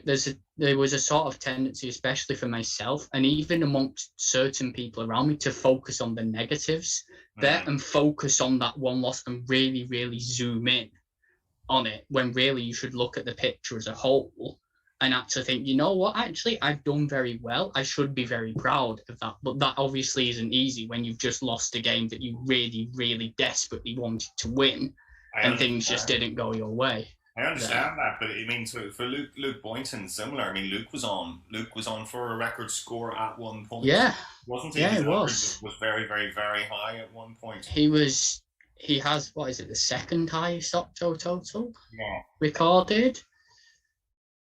But I mean, I would say I think his max was a lot higher than yours. But I think my point is that it's even the fact that you lost to Dinos, Luke lost to Adam. It doesn't tarnish those preliminary performances. The fact that you're in the 1,000 club, I think people will still always remember those performances. That's a very valid point. It doesn't feel like it does nowadays either. I mean, there's the original sting of it, but nowadays, like, I don't really feel sad or annoyed. But it's just sort of one of them things that's happened in my life. Things didn't go my way. My opponent played his A game. It happens. You can't really dwell on that forever, and you've still put in an awful lot of really good performances there. You're still enjoying the game. You're still playing online. So really, there isn't anything at all lost there to that performance. You've nothing against Dinos. No, not at all. A bit of friendly, competitive needle, but I mean that's the height of it, isn't it? Really, so. No, not at all. I mean, it felt very, very bitter at the time, but I do think he's a genuinely decent person. Like, I spoke to him quite a bit at Blackpool. There's no animals there. He's genuinely a really nice person. So it's hard to dislike Dinos, isn't he? He's a very likable fella. Yeah. I mean, I found it quite easzy to dislike him in the sort of come down afterwards. But not nowadays. But in the cold light of day, he's a sweetheart, isn't he? He's a nice fella, Yeah, absolutely. While we're on Dinos as well, it's easy to forget, because it seems such a big upset at the time. It's easy to forget that really the idea of Dinos being an underdog against anyone is pretty ridiculous, because he's a damn fine player. He's absolutely really, really good. He's I'd say if it was Dinos versus Luke Boynton with just being bigging Luke up, I'd say Dinos probably be the favourite. If not, it's a 50-50 game, So, I know. In down tie there, Callum. That's pretty 50-50. It's just because of how good Elliot was and how amazing his Octoron was, especially, that it seemed like it was a clear favourite versus underdog matchup. But I mean, the game's simple enough such that once you reach a certain level, you can beat anyone, and Dinos is well beyond that level. So I think you create a rod for your own back too, Elliot, because you were so fantastic in your Octorun. You dropped 27 points in 8 games. Yeah. I've dropped 27 points by round 3 half the time. So it's you really did. As I said, you were often 35 or 36 points up by the end of round 3. So it was getting embarrassing for your opponents nearly in that regard. That's how much of an overdog you were. It was how much will Elliot win by today? Yeah. I think that created the pressure, I suppose. Just how much better you were than your preliminary opponents, or at least most of them.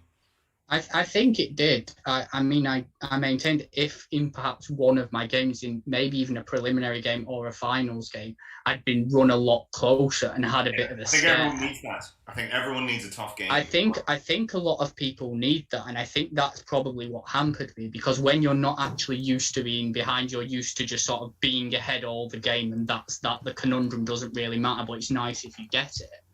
If I'd had a bit more of a scare there, that might have prepared me a little bit better for that, but as it happened, I'd not. I mean, I'd lost one round in my quarter-final, but through my semi-final, it was actually, I don't want to say it was plain sailing, because Maggie was a very, very strong opponent, but there was never really a point there where I felt I might actually lose this, because I'd gone ahead in round 1, and then I pulled further ahead a few rounds later, I think. But again, that's it comes out. It's not a binary thing, because she very much could have ran me a lot closer there with different selections. Who's this, Maggie? Maggie very much could have ran me closer. I think she was almost underrated. She was a very, very strong player, and in a different series, she might well have been making the final. You might have even seen her win it. Champion. Good enough to be series champion. Yeah. I feel like if Maggie had been on the series before Series 79, she was probably winning that, or at least making the final. Like her game with Fiona was incredible, and she's a really good example of a very sort of natural player. Because I mean, she didn't care about like Apteris or wanting to be better or anything. She just was naturally very good and played it. And it is very nice to see people like that flourish. I mean, her Octo run was brilliant, and her game with Fiona as well.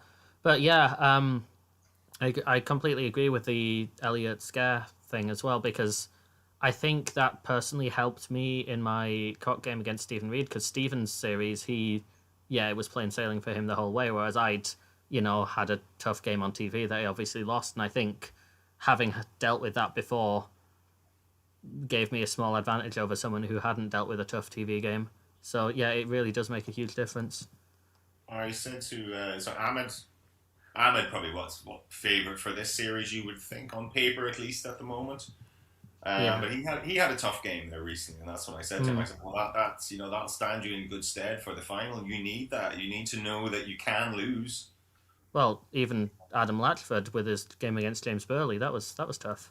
Mm-hmm. But I mean, even in the preliminaries. Yeah, of course. I have something in a preliminary that says, "Ooh, I nearly went out there," Yeah, Zate and Philip. Yeah, of course. Yeah. But it brings us on. I mean, Ellie, I got to meet you at my series finals. Yes, you did. When we were watching Luke. And Luke, I mean, another overdog, but Luke was sort of very imperious in how he handled it. Very, very, very, very cool. Yeah. He handled the pressure very, very well. He's a good temperament for the game, you would think. Yeah, he handled it very well. He's got a very nice demeanor in general. Like Luke is one of the nicest people you will ever meet. Mm-hmm. And so some people, they said afterwards, because obviously he just won his series, and actually had some people say to me, do you feel a bit annoyed that he's now won the series and that he's the 1,000 club member who went all the way and this, that and the other?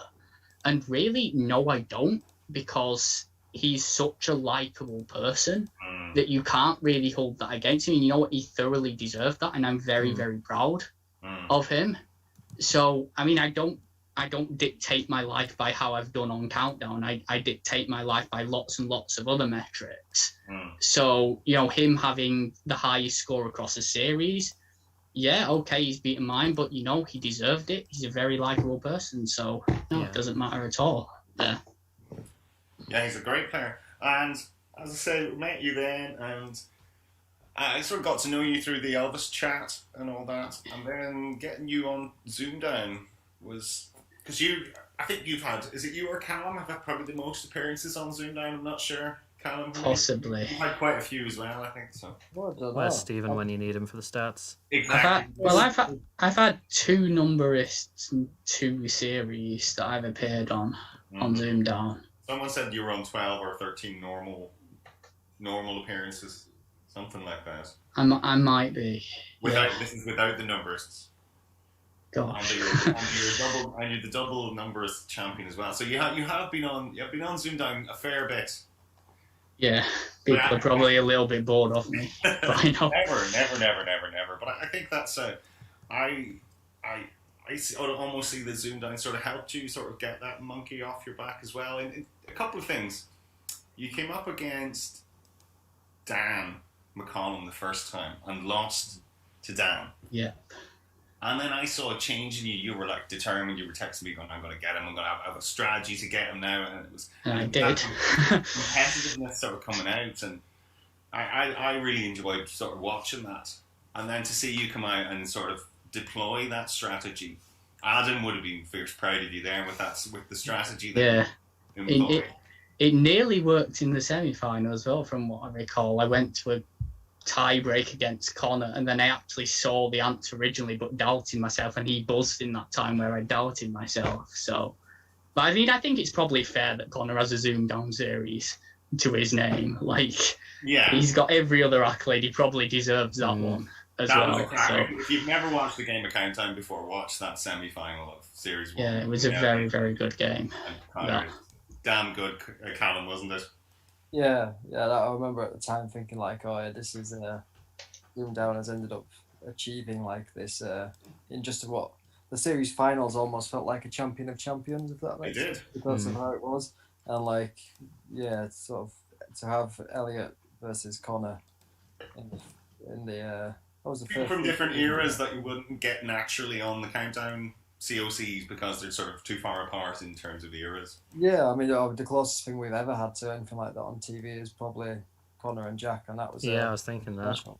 And that was a special that was sort of put together partly by chance, but also probably partly they paired those two together out of the group of 6. I would say so. I'd say Damien. I mean, that you had to do that, didn't you? Yeah, If you got yeah. Connor and Jack. we all. Sorry, no offense to any of the rest of you, but yeah, we probably would have chosen. Those two to play off out of those 6.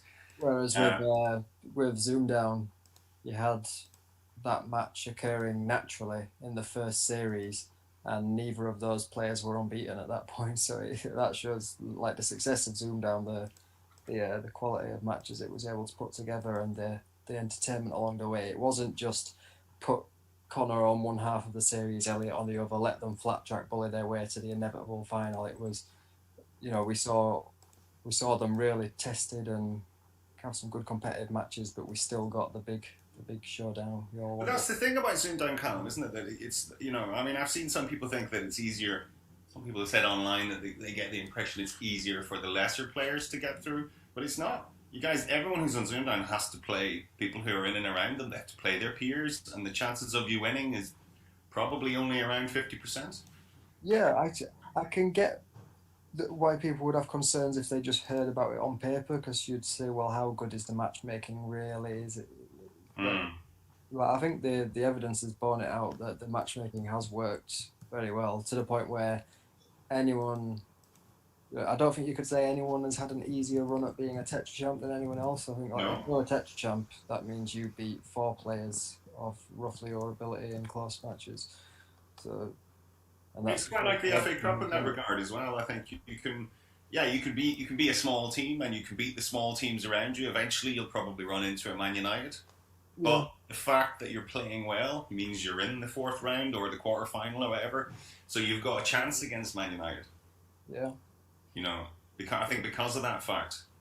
Yeah, I know. I always did that. Like, I try and go to the Snooker World Championships every year, and we normally try and book tickets for the semi-finals. And some of my friends are like, "Oh, well, we want to see like Ronnie and Trump and that.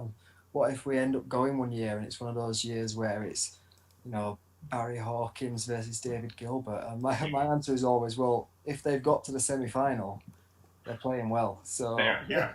So if that's why if you book tickets for the semi-final, you're going to see 2 very good players, and it's the same with ZoomDown, I suppose. You don't They're not on a form, so you never know, they could spring a surprise. Yeah. Yeah. But it's to see Elliot. That as I say, that match with Dan, you could see that you came back and you beat him, and you could see the same thing when you lost to Connor as well. That it sort of fire those things fire you up. You didn't sort of retreat into your shell. It sort of emboldened you a little. Yeah, I mean, I've always been fairly competitive in things, perhaps sometimes overly competitive, but I think it's quite healthy to want the best of yourself sometimes. So I was always going to take part in another ZoomDown series and try and get the win there, and thankfully I managed it on the second time. But no, it does. Losses do fire me up to actually try and do better. And I think actually since the losses, I've got a lot better at clutch play on Actress, where I'm behind and I can actually hold my nerve a lot better, especially on the conundrums and such, which has actually obviously improved my general play and meant that I can actually sneak a few more wins here and there. I'm interested in, say we had a parallel universe now and a parallel Zoom call with the guy who didn't lose to Dinos but beat Dinos. Played that Countdown final and won. Would you be a different person, or has it changed you at all? Crossroads moments in your life. I don't think. It depends on what aspect you're saying it's changed me. Like, changed me as a person, probably not very much. actually, because it was really always one of those things that I was going to do, and I do well, hopefully. But I mean, it is in the past now. I don't like to live my life by things like that. I'm surrounded by some very good people, and they almost define my life more in that way. I've got other interests and hobbies that I enjoy. I don't base my life around it. And I sometimes do think, and sometimes I do get asked, do you think it would have noticeably improved your life? You know, in some parallel universe where you've got the 9 in the first round, you've held your nerve a lot better. And I think probably not all that much, because I'd still have met the same people. I'd still be playing on Actress. I'd still probably have the same level of enjoyment.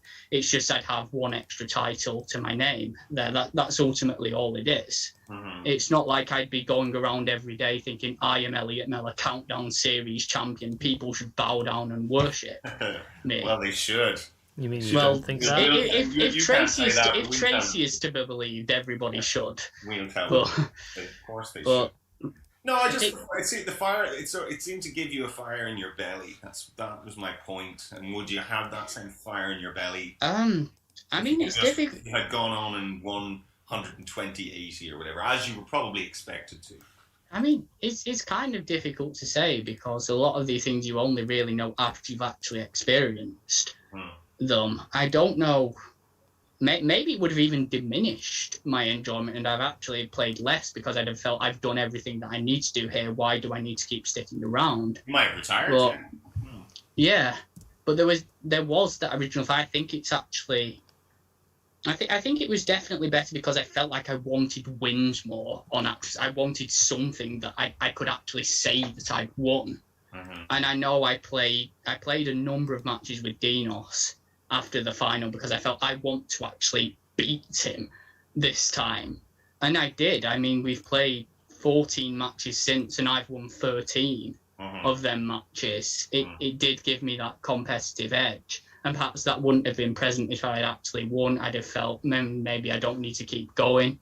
But I can't really give you a definite answer there because I don't know what I would have liked to have won. There's every chance I could have won. It would have made me a completely terrible person because I'd have felt really smug about it. People would have ditched me and I wouldn't have had any friends. But you never know. So well, we can probably thank Dinos then, whatever. It's given you all this, and it's made you the person you are today, I suppose, in a small way. Yeah, definitely. But I think to see you thrive on ZoomDown was very sort of gratifying for me, and I'm sure for others in the room as well. Mouse, to see Elliot finally sort of get his trophies. Mouse, are you there? Or are you frozen? Yeah, hi. Oh, yeah. Sorry, found out. I didn't realise you were talking to me, but yeah. I mean, I obviously feel very bad for Elliot when he lost on TV. Just Dinos, great player, deserved it, but yeah, it's nice for him to get the redemption, and I mean he already won the numberists, didn't he? Well, that's what I'm talking about. To all of those, but he wanted. Well, he won the numbers twice, but he always wanted that letters. Yeah. It was nice to see him win like a series of something. I mean, obviously there's some of the games in the final could have gone either way, but yeah, it's as Elliot was saying in his game with Dinos, nothing seemed to go his way. It was nice for something to go his way for once. So and something with a bit of prestige, and I know that was a hot topic on the C4C there recently. Adam was about the prestige associated with winning co-events or Countdown or Zoom. Yeah. I think the big thing I with found that that quite interesting as a sort of what people were viewing as more, because I would never view a co-event as more prestigious than anything else because I would treat a co-event as a piss-up.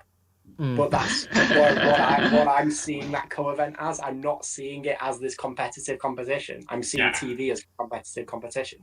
But it is for some. Yeah, think, absolutely. Like Callum, you take your co-events very seriously. You like to do well.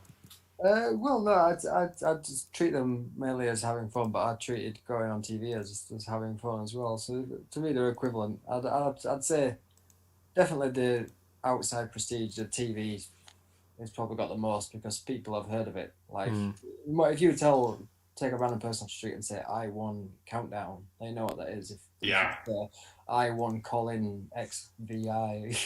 Who?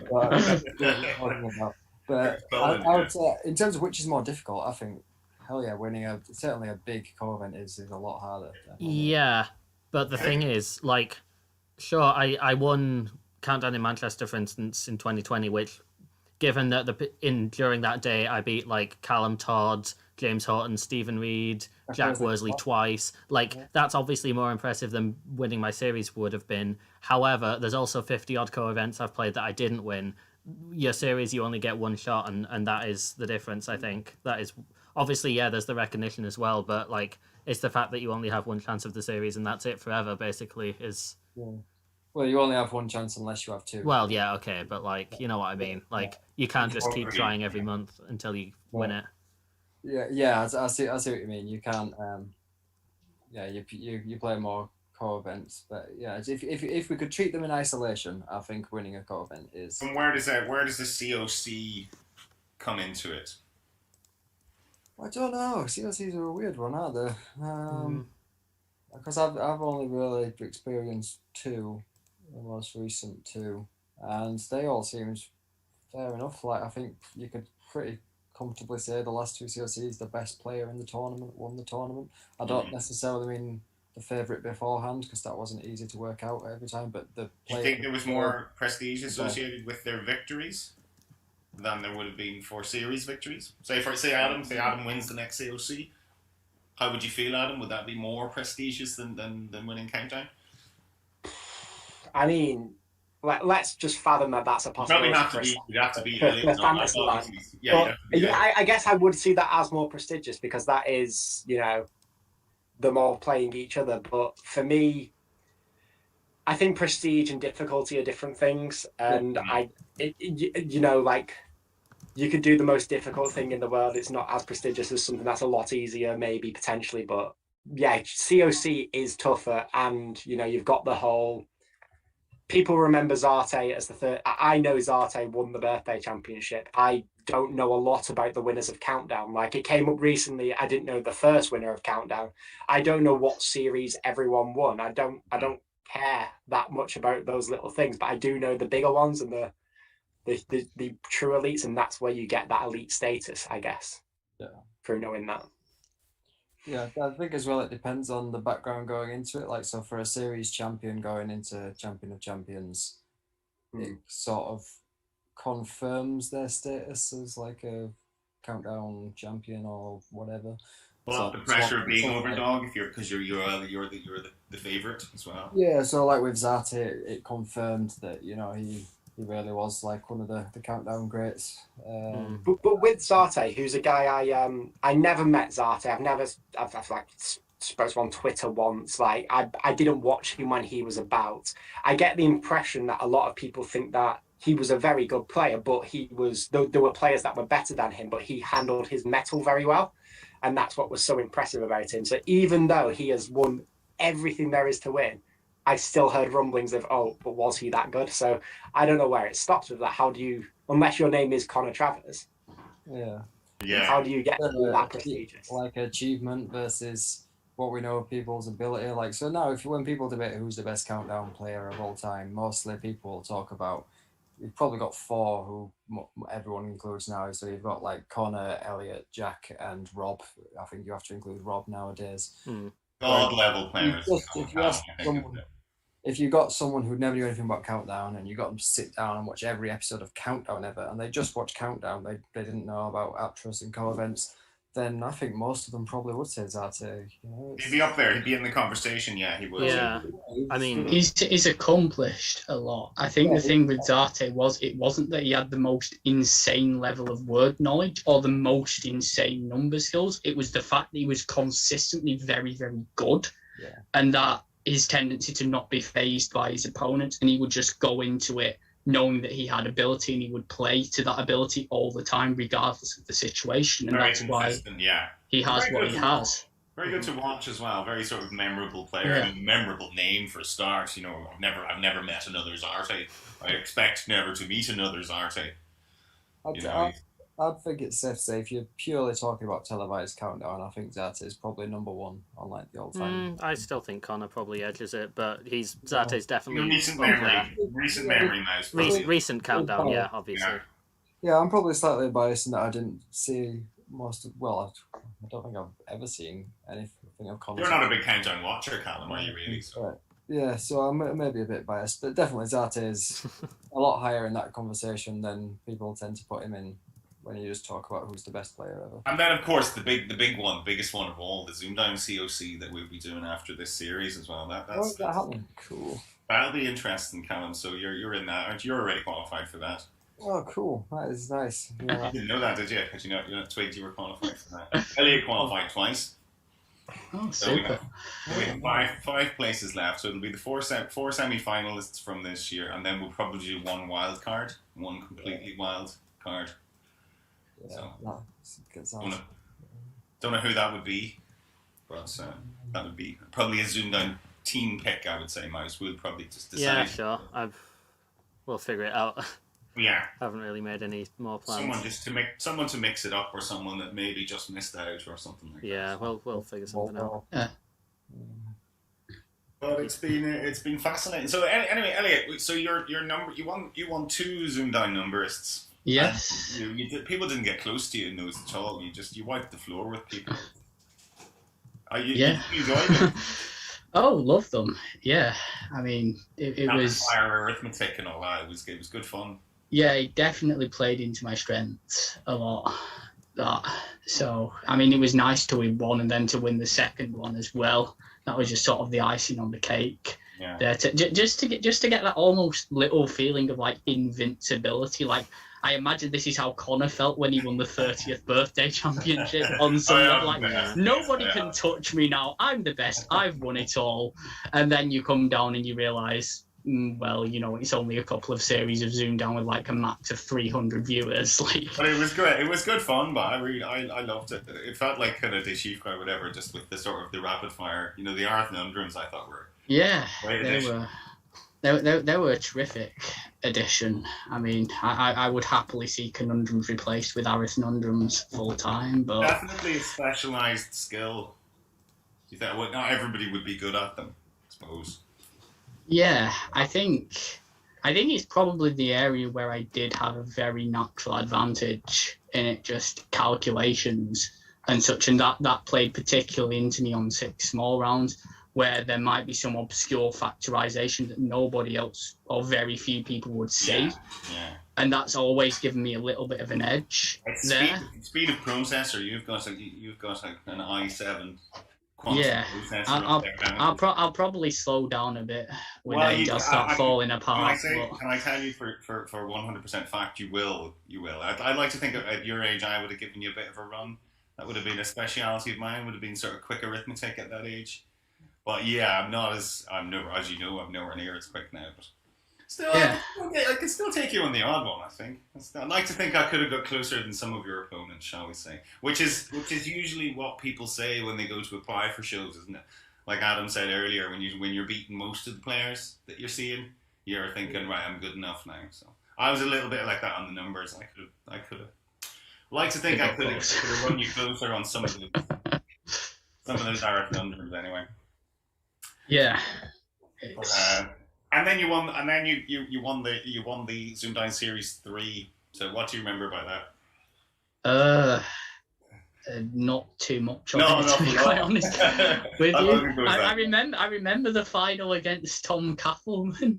Yeah. And I sort of remember getting there. Like I've still got all the notes that I wrote for all the rounds and stuff. I've still actually got them knocking around, so I could actually go back and look through them if I ever wanted to. But it was a great game. So you were pretty even. So what did you? Yeah, you got Arrieros. You went 8 up with Arrieros. Yeah. The 8-point gap lasted then until the very end. Yeah. And you had a max game. We gave you a very difficult.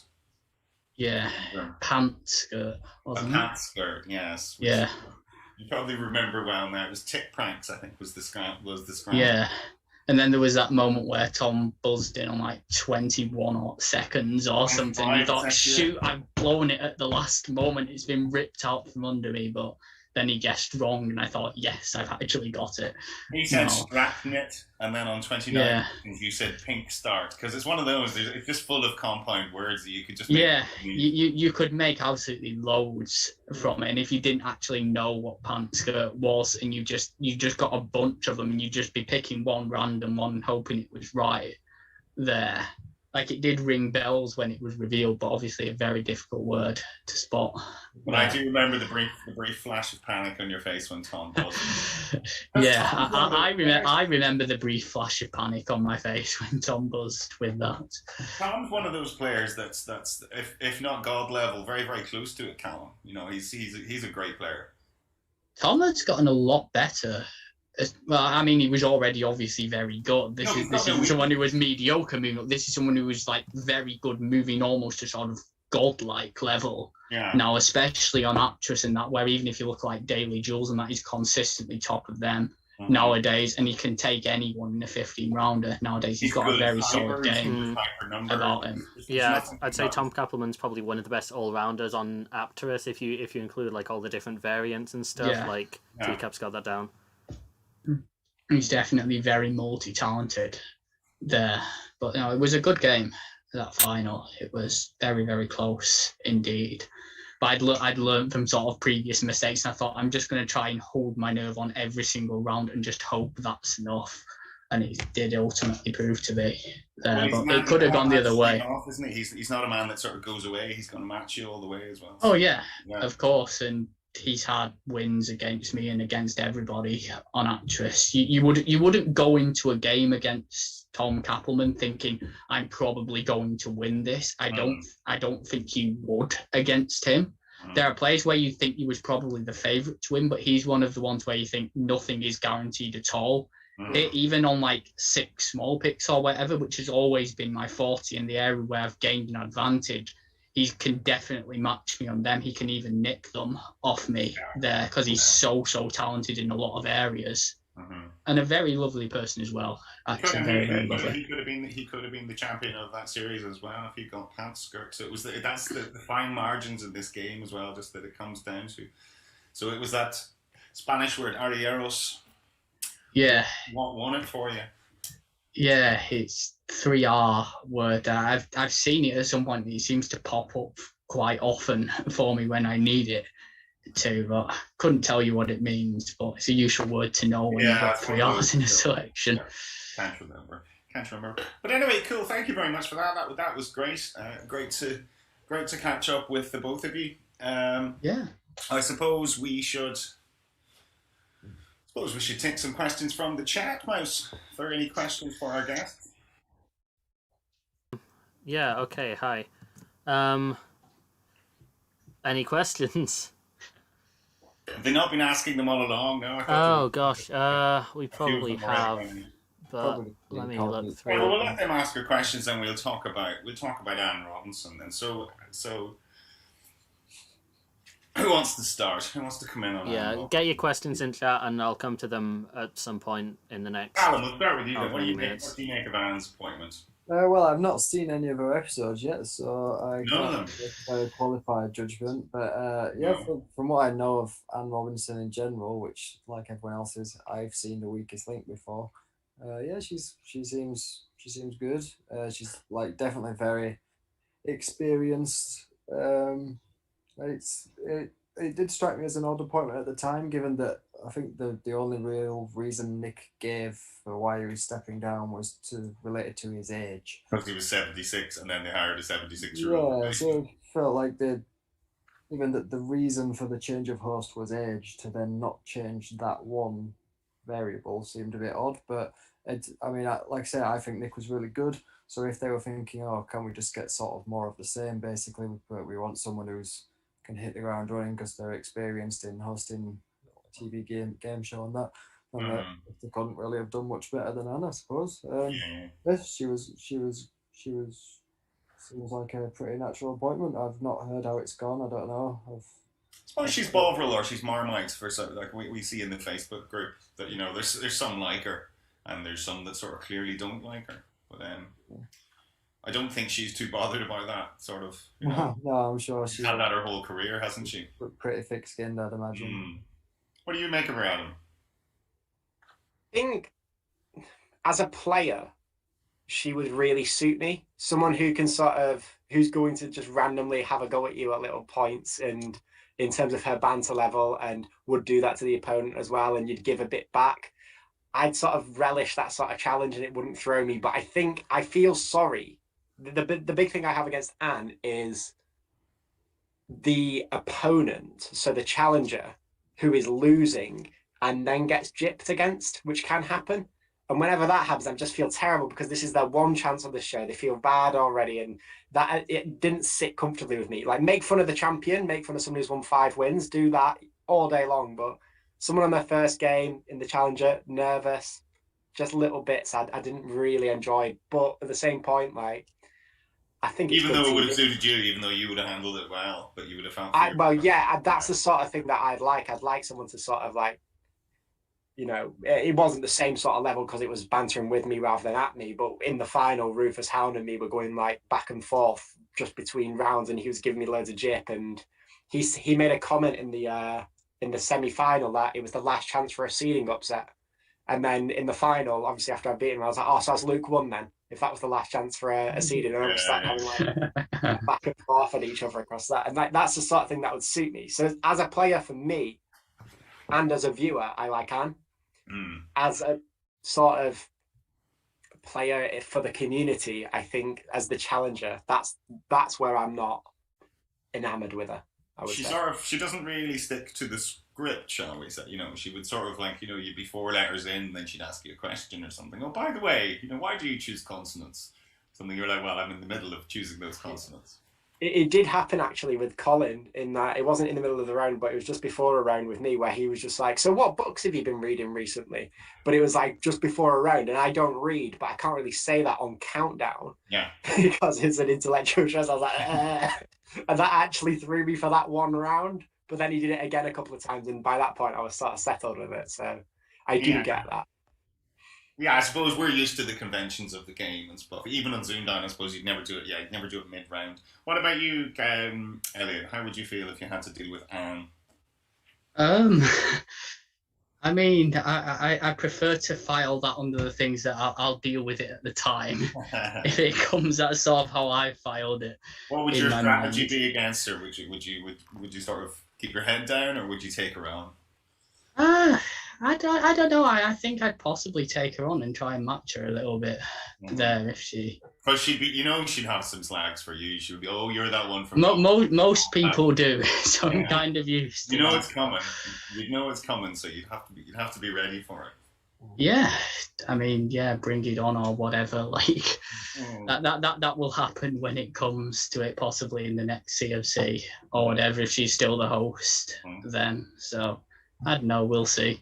Maybe she won't have anything negative to say to me.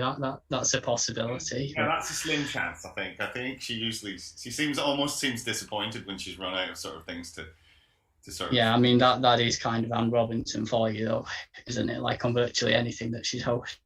Yeah, she sort of looks at certain people in there that like your guy Jeremy just kept ignoring her and looking at Rachel. Just Anne would ask a question and he would just be like, "Yeah, Rachel, can I get my next consonant now?" So yeah. What about you, Miles? How would you deal with Anne? I would, first of all, like, ride to the studio on my flying pig because I've been allowed back on the TV. Yeah, I don't know. I think I'd be okay at dealing with that kind of thing, just because personally, like, my attention span is quite low anyway. Like, I often tab out mid-Apterous game and stuff. Not to cheat, obviously, just to clarify, but just, you know, I'll see a 7 and then I'll probably like tab out for 20 seconds and come back quite a lot. So I feel like I'm personally might be okay at like dealing with stuff mid-round. I've never really had an issue with that.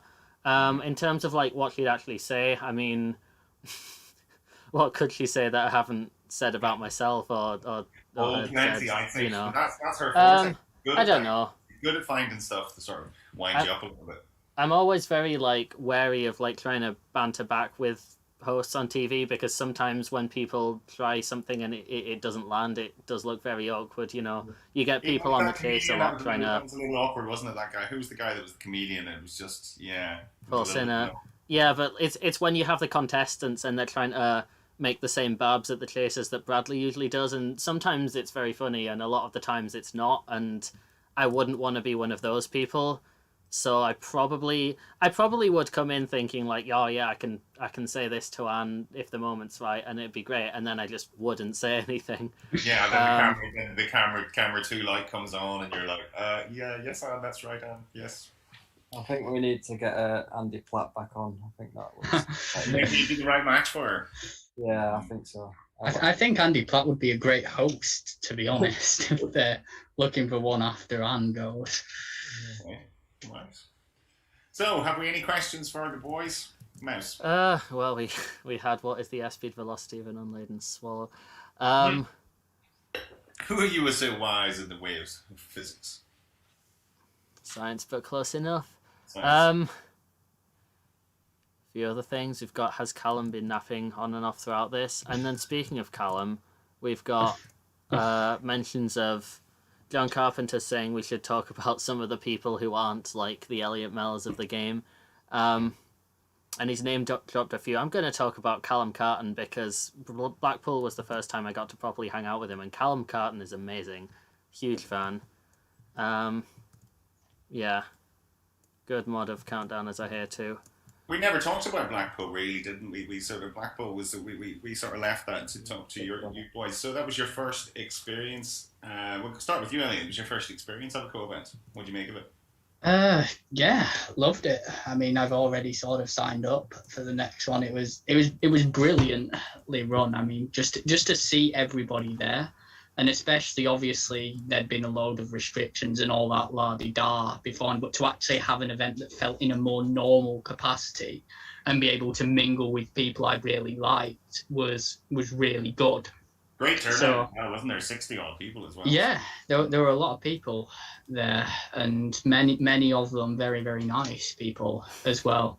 I mean, Mark and Trace are an absolutely brilliant duo. I don't think that is up for contention, but it was really well run as well from start to finish. And wherever you finish in that, I think you still go away having enjoyed yourself. I don't think the winning is actually the pinnacle of the day. It's actually meeting the people and socialising there. Yeah. Probably worse to come second than 10th, really, the co-event, isn't it, really? You don't want to come second, but if you're I hope James Horton isn't in the chat to hear me say that. He gave me. I was doing okay. I was on page 1 with 4 wins out of 4, and then played Dinos and lost on Crucial to Dinos, and then lost to James badly. I was floundering by that stage. The hangover Adam was really. You could tell the hangovers were all setting in for people.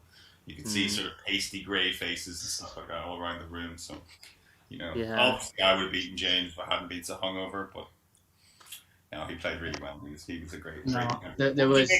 What was your impressions of your first co-event? Yeah, I enjoyed it. I definitely treated it as something a lot less competitive than a lot of people. I think I finished on 3 wins and 3 losses, and my 3 losses were, I think one was to Ed Byrne, fair enough. One was to Phil Hannon or Stanton, one of the Phils, and then the other one was to Ashwin. So these are sort of the good, Ed's a very good player, the other 2 on the lower scale, but it was sort of nice to be playing people and to sort of hang around with stuff, and it was cool to just meet people. It was weird at the start because I could see loads of people that I recognised and loads of people that recognised me that I just didn't know, but I did know, and I found it that's odd, but it's sort of settled in as we went along. And it was all right. I enjoyed it. I enjoyed myself. The parkrun, met people there. Yeah, that's right. I was going to say the parkrun. Yeah, there was good turnout for that. Yeah, what was it? 9 of us, Callum? 9 or 10, I think. I can't remember. I think it might have been 10. Yeah. And Fiona even did it with a broken clavicle. So. Yeah, Fiona did it with a broken clavicle. What you like? Fiona did it with It's like that goalkeeper who broke his collarbone and played on the FA Cup final years ago. Do you remember that? Was that a famous goalkeeper that did that? I mean, Callum finished the park run and then went round running back on himself to cheer on everyone else because he was just rinsing everyone around. And then Callum. He was where are like, you coming? You did smashed it and ran backwards. Yeah, I tried to go and G up the team. All right. Yeah. If Fiona's in the chat, I will do a park run at a co-event soon. Mark my words. Yeah, I might even do one time as well. Let's see. I think I've done mine for the one of their. I think I'll appreciate going out on the Friday a bit more. Yeah, see, Adam, you're more like me. It's more about the socializing. I'm not gonna not go out on the Friday, but I'm still gonna attempt it. Parkrun is a social event too. Yeah. I think it's probably sensible to just have a few on the Friday and then sort of do the park run and then have a good session on the Saturday. But you see, you could be wrecked as well. You might takes it out of you, all that exercise. It did actually. It wasn't until the night out when I realised that it actually did take it out of me. When I just got before I got absolutely plastered, I just got really tired, which is why I then thought, I'll just subside this by drinking 7 drinks really quickly, which not sound strategy, but it did work. Yeah, I wasn't. Well, I mean, I was tired. I had to be carried home, carried back to the hotel, which wasn't the easiest thing for someone to do because I would refuse to get out of the road. And there was big wide streets anyway. Thankfully they were big wide. Yeah, I didn't get it. You were using the full width of the footpath, shall we say? Allegedly, so. I've not got any proof of this, but apparently I was just chilling in the traffic for a while. I remember this. I can confirm this.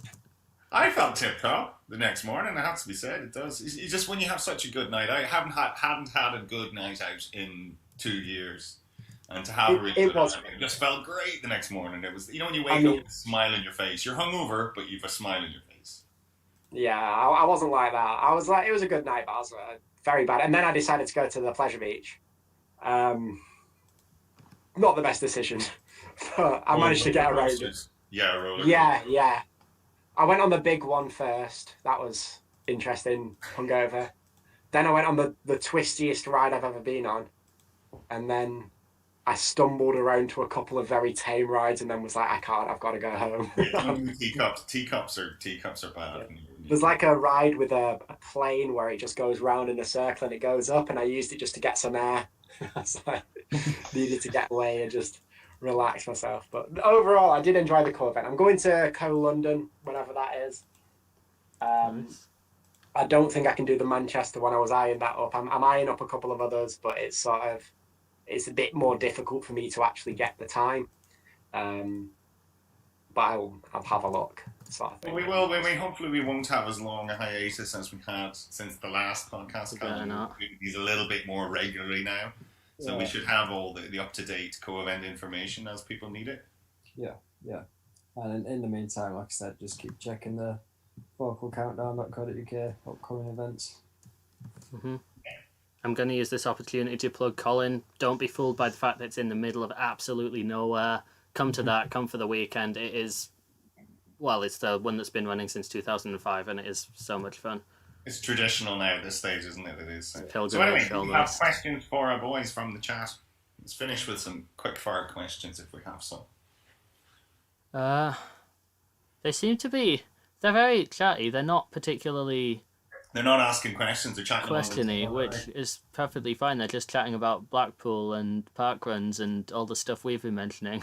Oh, right. Well, that's good. Well, that's good in a way. That's good. Maybe we've covered. We were so thorough that we've covered everything that was in their head.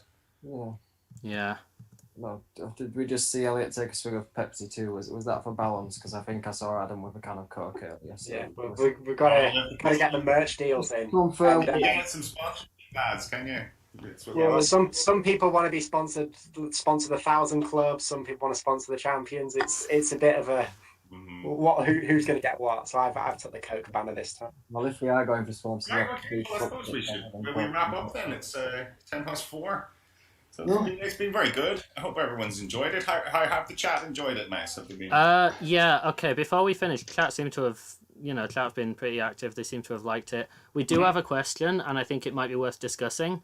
Okay. Fiona Thorne asks, "What are top tips for a newish player like me?" Top tips for a newish player like you.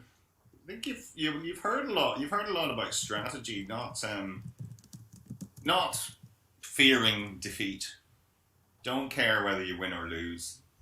That will really help you relax in this game. I think it doesn't matter whether you're on Actress or on Zoom or at a co-event, whatever. I think if you take, be like Callum Todd. There you go. Be more like Callum. Be chilled, and don't at least give the impression that you don't care if you lose. That helps. Yeah. Yeah, I think that has to be the mindset. But I think in terms of actual, starting out, because when I did my heats, I was a considerably worse player than when I did my finals. So the things that helped me initially, if we ignore the obvious one of Actress, was when you do weights training, you would do a weight and then you do slightly more than that, and then you do slightly more than that. And it's the sort of similar thing with what you're looking for in the letters. So you might be starting out hitting 5s, and then your aim isn't to try and get the 9 that the contestants are getting. Your aim is to get to the 6s where you're hitting the consistent spread of 6s. The more you practice, the better you will get at that.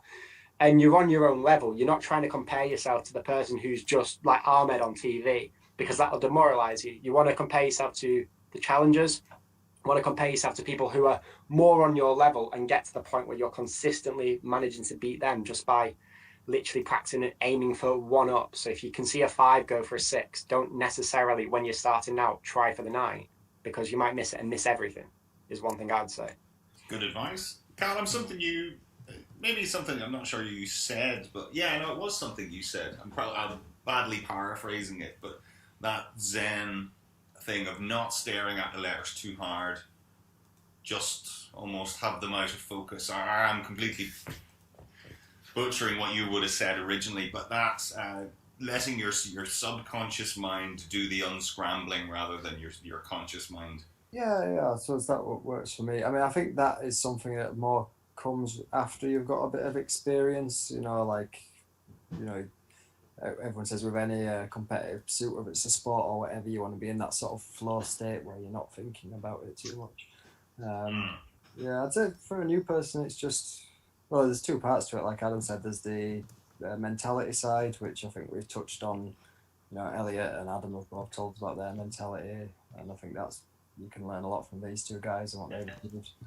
And then there's a technical side where there's lots of resources online that people have made. I think is it Countdown Resources, the one that Paul Erdenast made? Something that like that. Yeah, I'll try and get a link to that. Fairly comprehensive. I think that's got it nicely broken. Where's the one with all the sort of 25s and 75 tips and things like that? Those Yeah, are quite useful, aren't they? Those for Yeah, so sorry, I don't have the exact link or name. I'll get it. I'll put it in chat. Yeah, I think Tom's gonna get it. There's a website that Paul Erdenast, the former series champion, made called Countdown Resources. Also a great guy. Huge fan of Paul.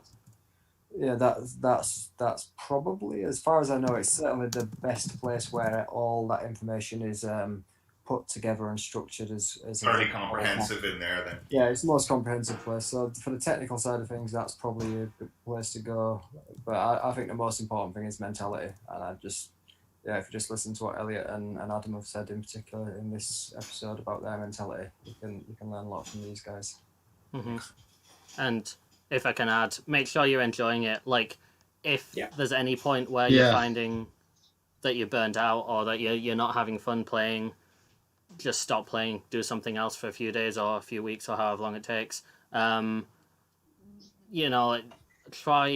This is very difficult. It's very easy just to say don't care, but try not to care about ratings and stuff. Ratings is very useful to see improvement, but if you've lost a few games on the bounce, try not to be like, oh, I've just lost 50 rating points, because you'll get them back, but you'll get them back quicker if you don't look at your rating almost. And yeah, in terms of actually playing the game, personally, I found it helpful to go through play a lot of Apterus first, and then personally I found it helpful to do Rob's high probability lists and stuff, and I built a little thing that would anagram them, which I want to release at some point, and I've been saying that for years, but it would anagram them, and I would just try and spot the anagrams, and that helped me a bit. But anything like that where you just... Yeah, that's important. I think if you learn a new word, isn't it? It's not just about remembering that word. It's about try and scramble that word again in a different order and see, can you still spot that word? Yeah. But also make sure that you're, for as much as you're doing that, you're also actually playing the game, so you get some, idea of how it is to play competitively rather than just, playing by yourself. I mean, we've given quite a few tips on ZoomDown. I suppose the fact that we are more involved when it comes to the number solutions, and we give you, a couple of different ways, and Callum's LNAFP and all that people have. I mean, those are sort of higher order tricks, but I think something is just being relaxed and not going, oh, I've only got 30 seconds. How do I do this? How do I do this? It's just pretending that you're on your couch at home and looking at the numbers. And just take that couple of seconds just to figure out a way that you're going to approach the target, rather than just only 30 seconds. In only 30 seconds, but I would 30 still advise taking a few seconds off that at the start, just to figure out how you're going to approach it. That works for me. I know that. I do think 30 seconds is longer than a new player thinks it is. You can actually break it down into little sections. So for the numbers, I'll give up after 10. But I think the biggest thing that I did, which was before the final, so before I was trained, was one of my conundrums, which I got super late. I looked at word endings at the start. I looked at how words could start. It was tarantula, so it was a non-sequential one. And after going through all the little tricks that I would usually use, I stopped and I just looked at it. And not directly out, and just try and work it out in my mind, trying different techniques, and eventually I got it because I had enough time. Just breaking down how much time you actually have can help you, and it can just that last second spot might win you a game. The last second spot time is all relative, Adam, as well. If you're panicked, 30 seconds is not long. If you're relaxed, 30 seconds is quite a generous amount of time. You have. Yeah. You should be able to try at least 2 different ways in 30 seconds. You would think, if you're thinking nice and calmly. Right, guys. Well, I guess one last thing, like Jack's just said, be prepared to test yourself against higher rated players because you will learn a lot. That's true. If you wanna do numbers practice, this is a thing Zate always said, like try and do numbers attacks where you're random choicing or where you're making sure you're picking a mix of all 5 things, because it is quite easy for you to be like, oh, I'm good at 6 small, and then just neglect the others. Yeah. But I think that was a very valid point there. Yeah. And about the thing against playing higher rated players, obviously you've not got to hook yourself on ratings and being demoralised. Like, you might lose 10 games in a row to somebody who's leagues and leagues above you, but if you've learnt from that, next time you might only lose 8 or 9 in that 10, and it's the gradual improvement of not just expecting you're going to be up there immediately, but you will get there gradually, and having that self-belief that you can get there. Cool. Right, guys. Well, I think we will leave it there if everyone's happy enough with that. It's been a great chat. So thanks to Adam. Thanks to Elliot. Been a pleasure being here. Thank you, Tom. Thanks for helping myself and Callum out today. It's been no problem. It made everything a lot smoother. Cheers for having me on. Yeah. Yeah. Thanks everyone for watching and listening. Yeah. Yeah. Thank you, everyone. It's great. Don't forget to subscribe if you haven't subscribed. Give us a like if you've enjoyed what you've seen, and we will see you in the not too distant future. It won't be another year this time. It won't be another year this time. So look out for our next podcast. Until then, we'll leave it there. So till then, bye, guys. See you.